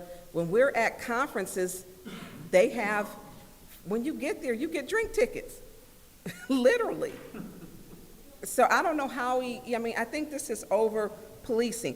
I will say, despite, and that's for all not, I have not seen on this council what I would consider to be suspicious behavior to where I would say, oh, that person is inebriated. I haven't seen that. And so when we see that we have this, the language is very, You will be, you may need that to make it through. And so when we look at this, I'm concerned about the limit to school boards, judges, because it just says elected city officials. Would that be just, it doesn't state city council, so which elected officials? Those are all very good concerns.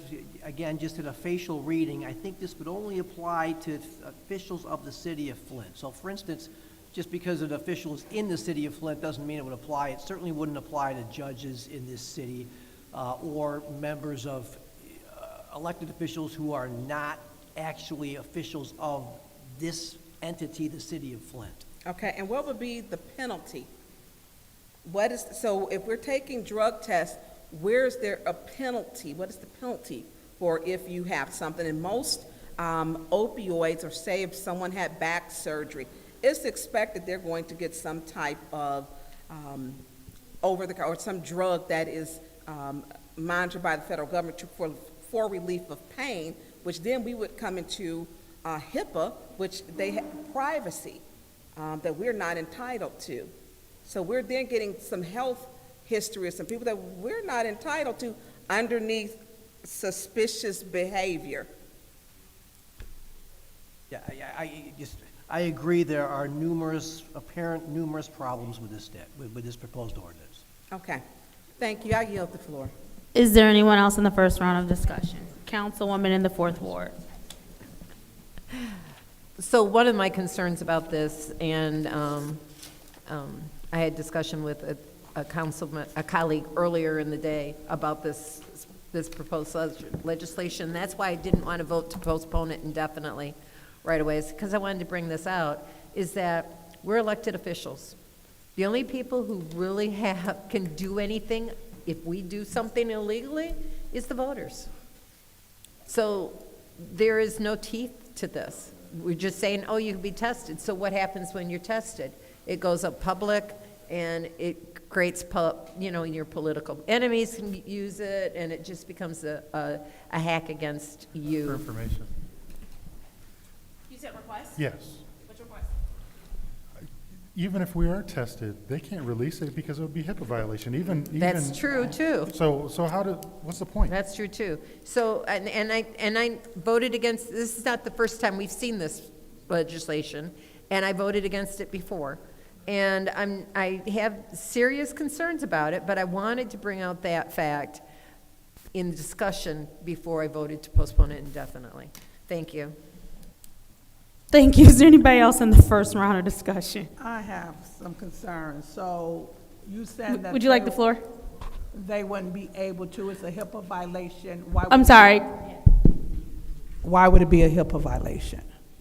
I was talking to Ms. Oh, request for information. I'm sorry. Why would it be a HIPAA violation? Because personal medical information cannot be released. But if your job is requesting it, it wouldn't be HIPAA. No. It is, No, I'm just saying, because I am a bus driver, right? I am obligated at any time to do a random. I am, okay? And it's not a HIPAA violation if I'm required to do a random, so I do know about it. No, I'm not saying that the test would be a HIPAA violation. I'm saying the releasing those results to the public would be a HIPAA violation. That would be a HIPAA Yes. violation. So my question is that, are we doing randoms? And so it's not randoms. So if we're not doing randoms, I guess I'm not understanding. Oh, it still is a point of information that I need to say? You have the floor. Okay, if we're not doing randoms, and why are we doing drug testing on elected officials? That's, I guess, what I want to know. Because I am prone to, because I do drive buses for a living, I do deal with children, I am subject to a random drug test. If I'm suspicious, if they smell it, I am subjected, that's what, so if you smell something, then that would be, I would have to go for a drug test. If I'm in an accident and it's my fault, then I have to go for a drug test. So I'm trying to see. Request for information. Go ahead. That's not how that works. What's your request? Oh, I'm sorry. To the speaker, is that while you're driving the bus only or in your own private vehicle? That's why I'm driving. Okay, But not your private no. If I'm driving and I have an accident, that's in my, in the bus. Okay. But if they smell a substance on me, then I am subject to a random. Go in immediately for an accident. So my question would be, I'm not understanding how did it come into the elected officials? And then if we do a drug test, like I said, who's gonna do it and who's gonna do the discipline? What will happen if we get caught with marijuana in our system? Because opiates, and they said, drugs that we get from our doctor, say Xanax or anything that can trigger, what they call it, the other ones I can't think of what they call, but those are prescribed medicines, so we can bring in prescriptions for that. So why are we subjected to doing a random or suspicious? That's what I kind of want to know. So it doesn't make sense to me, but maybe to everybody else. Are you yielding the floor? I am. Okay, thank you. Is there anybody else who would Madam like Chair. the councilman in the first ward? It's not uncommon for a business to require drug testing for its employees. So if private citizens must be submitted to drug testing, then I feel like elected officials can too as well.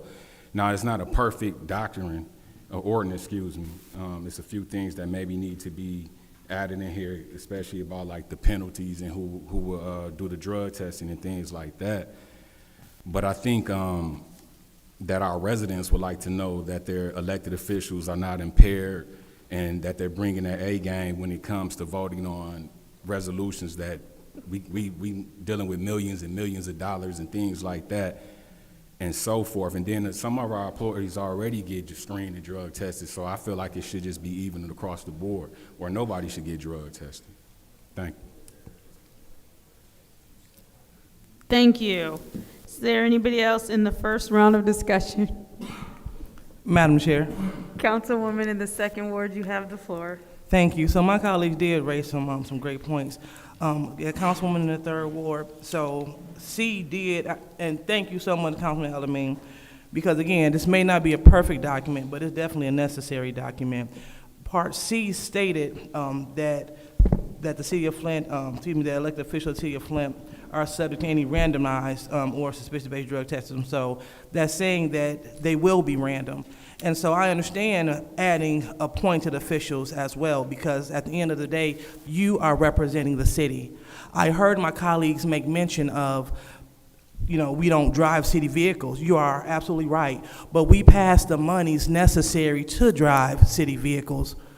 We are responsible for the city's purse strings. So we must make sure that we are thinking clearly and lucid whenever we are dealing with the city's business.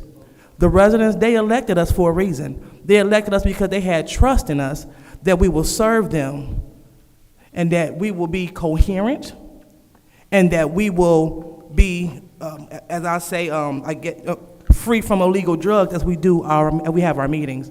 Now, I hear that people have their reservations, and that's fine, but I want to make sure that we're making it fair. As we put demands on our employees, and just like the councilman said, in many other organizations, they have to be drug tested to do their job.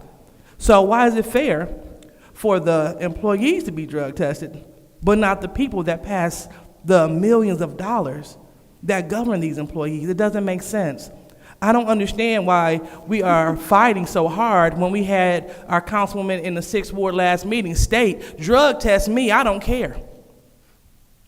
So when we have colleagues that say that, you'll be under the impression that they will be for making sure that we all are thinking lucid and clear and that we are for it. But now, unfortunately, I hear that we have a change of heart. What I don't want to do, I don't want to act like that we don't have. Please pause the time. What is your point? She needs to be warned for Rule 43.21. There's no change of heart. The document just hasn't been vetted. So From the legal Councilwoman department. Burns, state the rule that's violated, not that someone needs to be warned, because that's not Rule your. 43.21, she's speaking to my motives, but I have a change of heart. I haven't said I was supporting or not supporting this document. I have not. She's speaking to my motives of voting. I didn't say I wasn't supporting it. And I can pass a drug test every day of the week. Please continue, Councilwoman. Thank you. So I look forward to having her support and also her input as we build this ordinance, because this is not just going to affect this council, but this is for council bodies to come. Because yes, we have seen chaos, we've seen people become unglued, we've seen colleagues throw down city property, we've seen colleagues yell out F you, we've seen a lot of crazy things happen from this area up here, from our elected officials. And so we want to make sure that as we continue to serve you, as we continue to do our job, that we're doing it drug-free. We can't pass opioid dollars when we up here using opioids. How does that sound? I mean, abusing, not using, abusing. Thank you. So yeah, if we're abusing opioids, we can pass opioid dollars. We need to be clear in our thinking, and it's not from a punitive point of view. We too often talk about the penalties. Let's look at it as an opportunity to help our colleagues. So this isn't anything to demonize one. This is one to give you the help that you need as we continue to do our work that we're elected to do. Now how your residents feel, that's between them and the recall. Just like they attempted to recall me 5 times, your residents can take that up with you. However, this body isn't trying to punish you. This body is trying to ensure that we are getting you the help that you deserve to serve on this body. Because as we pass monumental legislation, as we erase medical debt, as we pass programs for autistic children, as we do great things like that, we want to make sure that we're on our P's and Q's and we're operating in the best interest of our residents, that we are clear and that we're focused. So when you hear people fighting this, it may make others think that it may make others conclude other conclusions. I'm not here to do that. My job is to make sure that we are passing good legislation, and I'm definitely open to let's amend it. Don't shoot it down, let's amend it. Because this is important for our city. This is important for our body. This is important so we can do our job that we was elected to do. And that help could extend beyond council. This help can help you in your private life. So again, let us help each other as we do the business of the city. Thank you. Thank you. Seeing as I'm the last one in the first round of discussion, I will go ahead and take my time. Dr. Lewis, well said. So this is my thing. I voted to postpone indefinitely simply because the law department said they did not have a hand in it. It was that simple for me. I will support this if this comes back before us and the law department has had a chance to look at it. I'm for it. Test for everybody. We can all stand together and take a test. I don't care. Test away. I do think that there are other instances where laws and government officials and elected officials have, or people that put policies in place, it often seems to be drug test for thee and none for me. So I feel like nobody should be above being drug tested. That's just the reality. And so once our law department has a chance to take a look at this, I do want to, because there was a question as stated earlier that they weren't clear on who was included. If you read the ordinance, section B in the ordinance says elected officials of the city of Flint who, while on city property or engaged in city business, are involved in an accident resulting in injuries to others or damage or city property are subject to any drug testing policies applicable to city of Flint employees. And so this is clear that this is for elected officials who are elected to council or mayoral or something of that nature. I do think that it should also include appointees. I'm fine with that as well. I just want our law department to have an opportunity to properly vet it, because as we know, folks like to have lawyers on triggers ready to sue when we should be trying to protect our city. But just so that we can cover our bases, my support of this is going to come after our law department vets this, only because that is the responsible thing for us to do on our end. But I'm all for drug testing. Let's do it. Is there anybody who would like the floor? And that I'm yielding my time there, Madam Secretary. Is there anyone who would like the floor in the second round of discussion? Councilman Pfeiffer.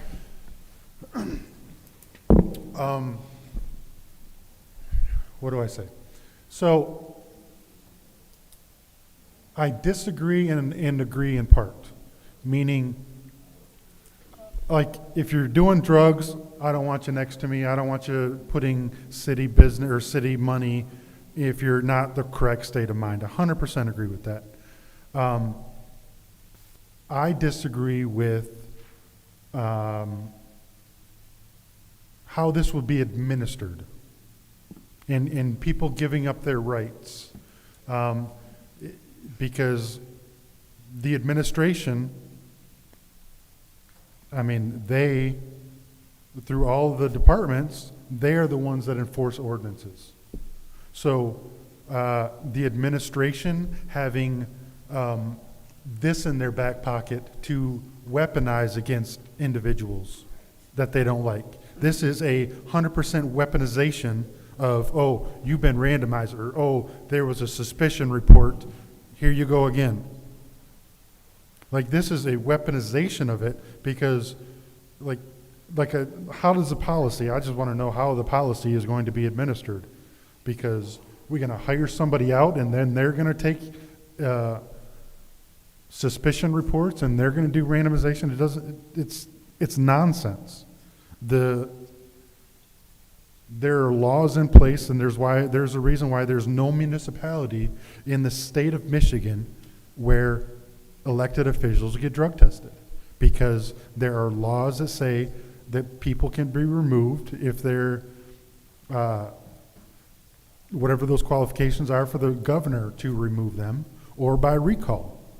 There are processes in place. So to me, this is just a political maneuver to weaponize this against certain elected officials. I promise you, if the administration is monitoring this, there's never going to be a suspicion report or randomization, because you won't even be able to ask if the mayor was, because it would be HIPAA violation. So you're going to arrest me for a misdemeanor because I don't go do a random drug test, or somebody reports a suspicion to me, and like I'm going to be arrested? Like, see you in court. I'll see you in court. Because you talk about people jumping to attorney because, like, people have rights. So yes, I'm all for it if it's, but there's got to be so many different laws. There'll probably have to be a book of law, on this ordinance to capture everything. Thank you. Is there anybody else in the second round of discussion? Madam Chair. Councilwoman in the 6th Ward. Due to Attorney Sparrow, I don't see Mr. Smith. Are all city employees drug tested? Because I don't think that they are anymore.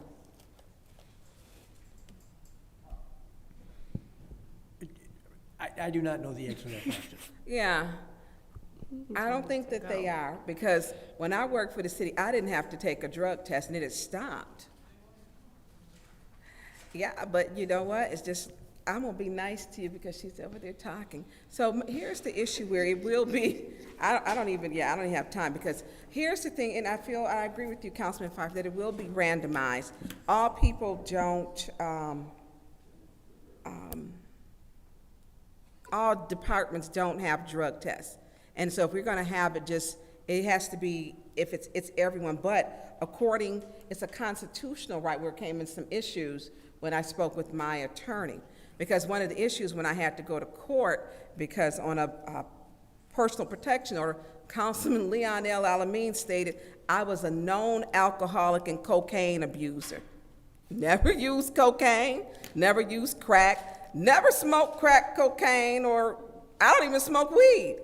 And so the judge, Hannibal, threw it out. And so he put a blatant lie on there. I have to pass a drug test yearly because of licensing, and I've done that. Now, if people like to recreational use marijuana because it's legal, it's legal. And that's their business. I don't do that. And so so maybe that's where that's coming from, where he slandered me with a total lie. So I don't have problems with passing drug tests, never have for my entire life, period. But I think that this could be used to, like, I'm in agreement with you, Councilman Pfeiffer, for people in a way to show, to where you're going to be subject and whose suspicion. Because if a person is telling a lie, like a lie was told on me, he stated I was a known cocaine and alcohol Councilwoman abuser. Burns, can we pause the time? Yeah. Councilwoman Burns, I need you to stay within the scope of what's happening in this meeting. I don't need you to go outside of any legal battles that you're having with other council members. But what I'm saying to you is I need you to stay within the scope of what's happening in this meeting and not going off and accusing or attacking people in your talking, in your speaking. We need to stay within. Councilwoman Burns, you know what you're doing, and you know what I'm asking you to stop doing. So please. So it was under suspicion and stated, because suspicion is in here. It says suspicion that I was a cocaine user and known alcoholic by Councilman Lynn Alameen. It was a lie. Councilwoman Burns. Councilwoman Burns. Councilwoman Burns.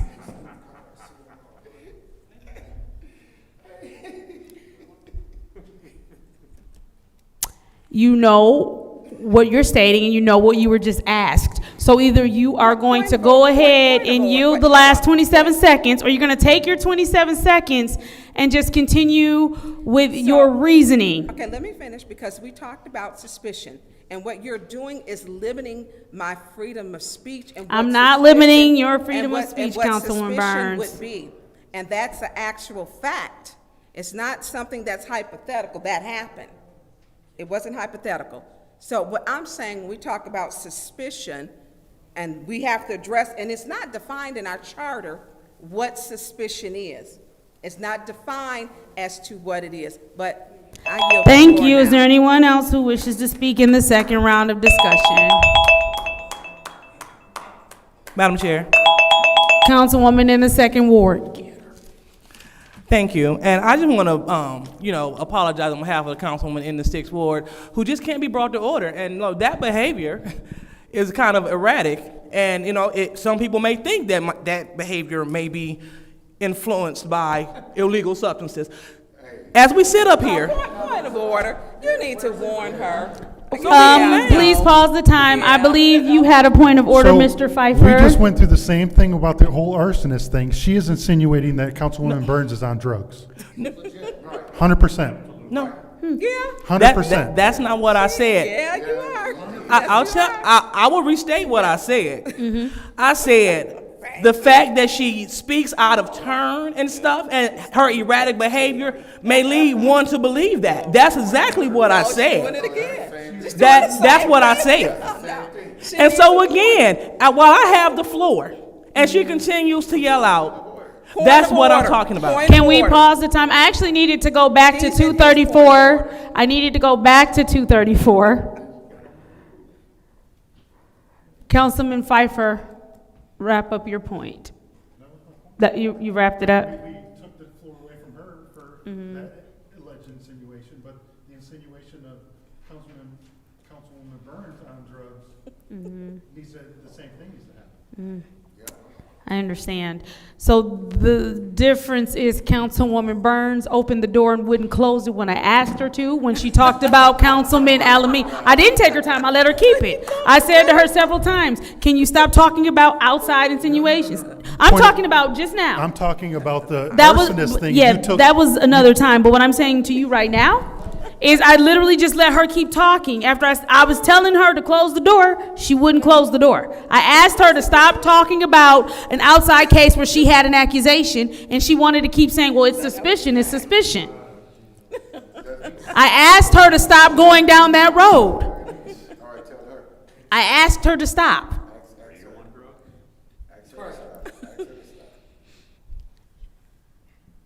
Councilwoman Burns, you had a point of order as well. Go ahead. Yeah, you need to warn. There is no difference. The similarities, point of order. You need to tell her to stop going down that road, as she is insinuating. Although she's given the definition and implied, her words are implied references that I may be. She knows I'm not. That would be like me saying she's on drugs when she fell asleep with her narcolepsy on my couch, and I didn't do that. So we're gonna leave that door open, Councilwoman Burns? done. Is that what we're doing? I'm done. We're gonna leave the door open? You asked me to close it, but then you go ahead and take it off the hinges. What are we doing? We closing it, or are we putting it back on the hinges? What are we doing? Just let me know. I'm done. Continue, Dr. Lewis. Thank you so much. So see, as I sat here and passionately waited for the chair to get this together, this is what council members in their right mind supposed to do. This is how we're supposed to act. You don't go back and forth with the chair, argue with the chair. And I'm okay. Me and my narcolepsy, we're okay. But guess what? You can test my narcolepsy. Can we test you for drugs?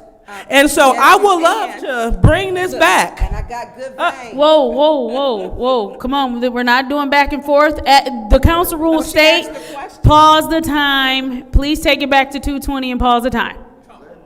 This is the thing that is happening here. Council members shouldn't even be speaking to each other. Everybody in here, according to our rules, everybody in here, from the council members to the people at the lectern to the attorney, everything is supposed to be directed to the chair. You all keep having interactions with each other that you should not be having.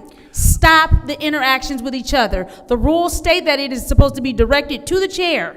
Councilwoman, 2:20, at 2:20 on the clock. Respectfully. 2:20 on the clock. Respectfully, Madam Chair. If we are allowed to talk, she keep interrupting. She interrupt you, she interrupt us. She been doing this all meeting. And this is what she does. Again, people that are lucid, they don't do this. And so, again, not taking a personal jab as she like to do for content, great. But that's why we're here to stop this. We want to make sure that those that sit in this seat, that they are serious. Any narcolepsy medicine that I take will be legal. And so I'm okay with that. And so I'm not here to throw cheap shots because you're an easy target. So let's go ahead, and I'm totally fine with sending this back so we can get it in order. But I'm serious about this body going in a different direction. Mr. Pfeiffer talks about retribution. He said when this council flips in August, it's going to be retribution. Please pause the time. Yeah, she's not germane. Well, you guys didn't let her finish the sentence before you called the point of order, so now you don't know. Let her finish the sentence, then call your point of order. Go ahead. Go ahead, Dr. Lewis. Anyway, this is not the retribution that he was talking about.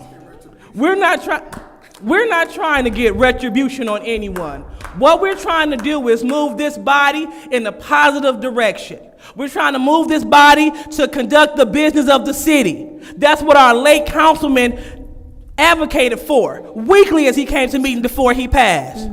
Before we let his seat go vacant for over 300 days. Now that we have someone in that seat that has a heart and a like mind for Flint, we can move forward. And I just want to compel my colleagues to join us because we will move this city forward whether you are with it or not. So with this drug ordinance, I welcome everyone that let's make it what it needs to be so we can make good policy for this city. But what we won't do is continue to waste the people's time and grandstand for views, likes, and shares. Not going to happen.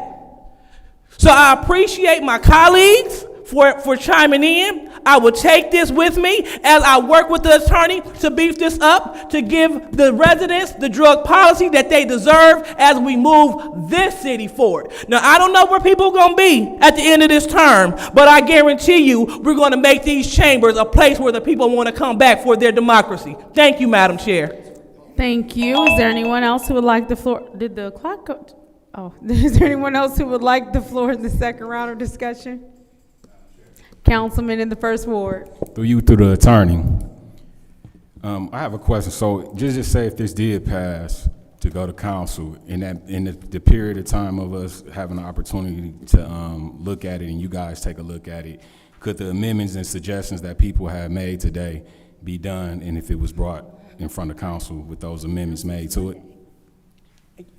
It's echoing, so could the amendments be made and then what? I'm just saying if it just passed today, if this passed today to move to council, in that period of time, by the time we come back to these chambers, could you guys take a look at it, make some adjustments, these amendment suggestions that people have made today, and then it would be ready for the next council meeting?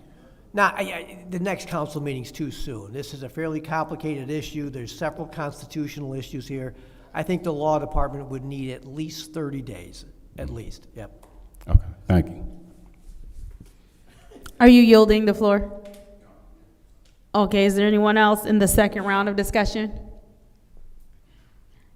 Seeing as how there's no one else in the second round of discussion, I'm just going to reiterate again that I am all for the drug testing. I'm fine with it. There are obviously some things that need to be hammered out. We'll get it hammered out. And whether it takes the full 30 days or it comes back before then, if it is something that our law department is confident in, then I will surely go ahead and pass it because, again, I'm good with drug testing. I don't care if you're drug testing one of the 9 of us. I don't care if you're drug testing the mayor. I don't care who you're drug testing. I'm cool with it. So, this is the roll call vote to send ordinance 250231-T to council. Roll call, Madam Clerk. Ms. Johnson. Abstain, need more information. Ms. Priestley? No. Ms. Winfrey Carter is not in. Ms. Burns? No. Ms. Mashat? No. Mr. Pfeiffer? No. Mr. Jarrett is not in. Mr. Alamin? No. Dr. Lewis? No. And I would like to change my vote to no. Thank you.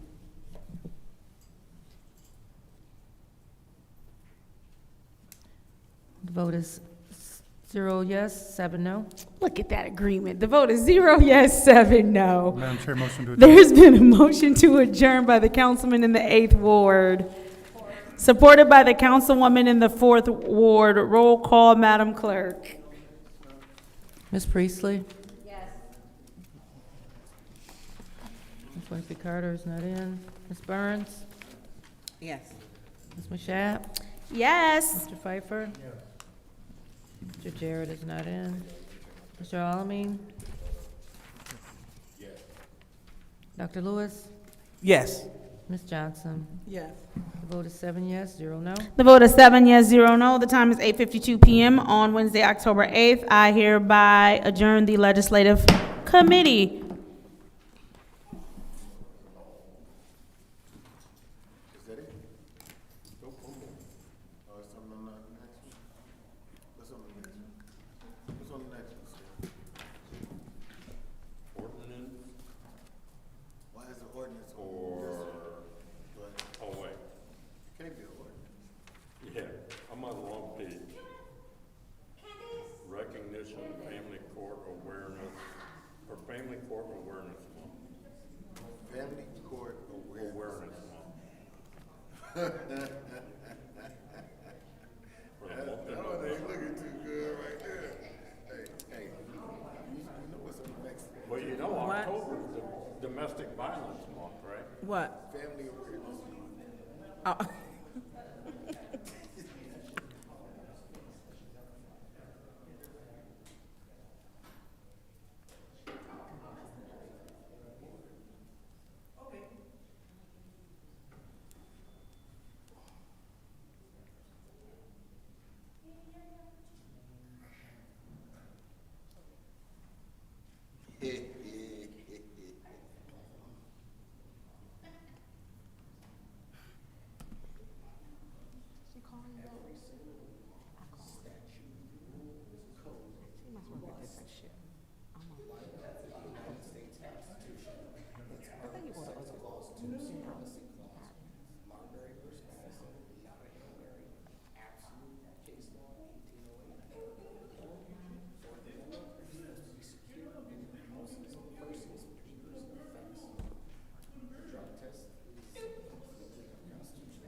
I'm filming you, little Richard.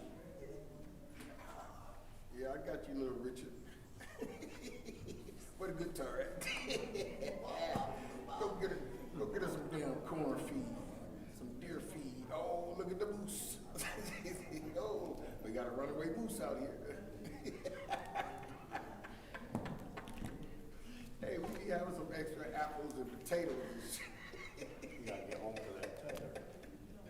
Hey, man, hoofs. Anybody got a damn?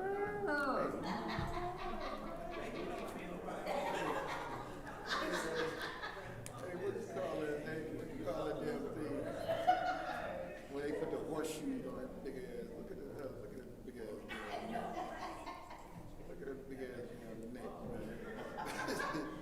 Big old mustard neck. Hey, look, Rash.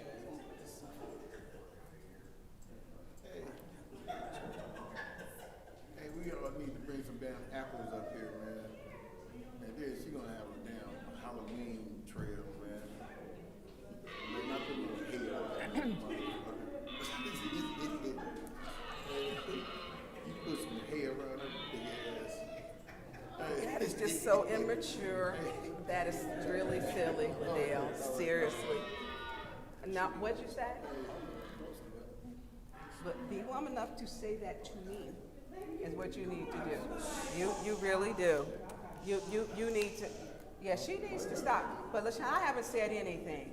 She's down there just cracking jokes and running her mouth, and she don't, no, I don't care. But you know what? We're hearing it too. Yeah, they're listening, they can hear you out there. We're hearing it too. They can hear you. Yeah, we can hear moose calls. Yeah. We hear You're moose calls. embarrassment. I got the translator on from moose to English.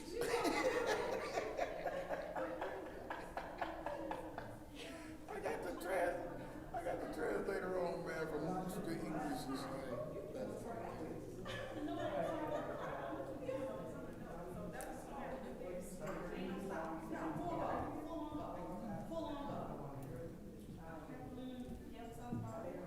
Hey, what's the line? What's the Little Richard song? Yeah. Hey, don't see like she hit that big ass. Hey man, hey, she just look like her face just make you want pot roast.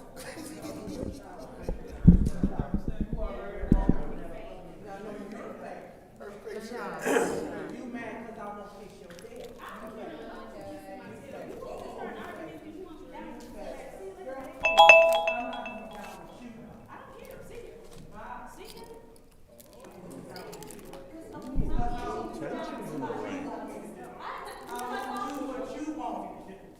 Right on. Hey, leave her alone. Leave her alone. Hey, quit talking to LaShawn like that. Stanley, stop, man. Stop. Good job. Hey,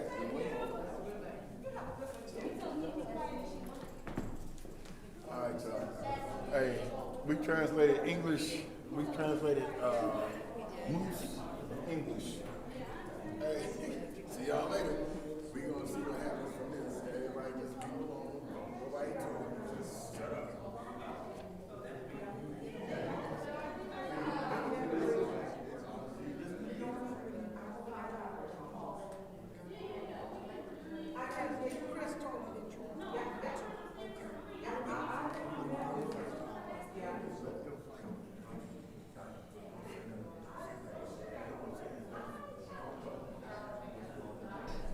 The time is now 8:58 p.m. on October 8th. I hereby call this Governmental Operations Committee meeting to order. Roll call, Madam Clerk.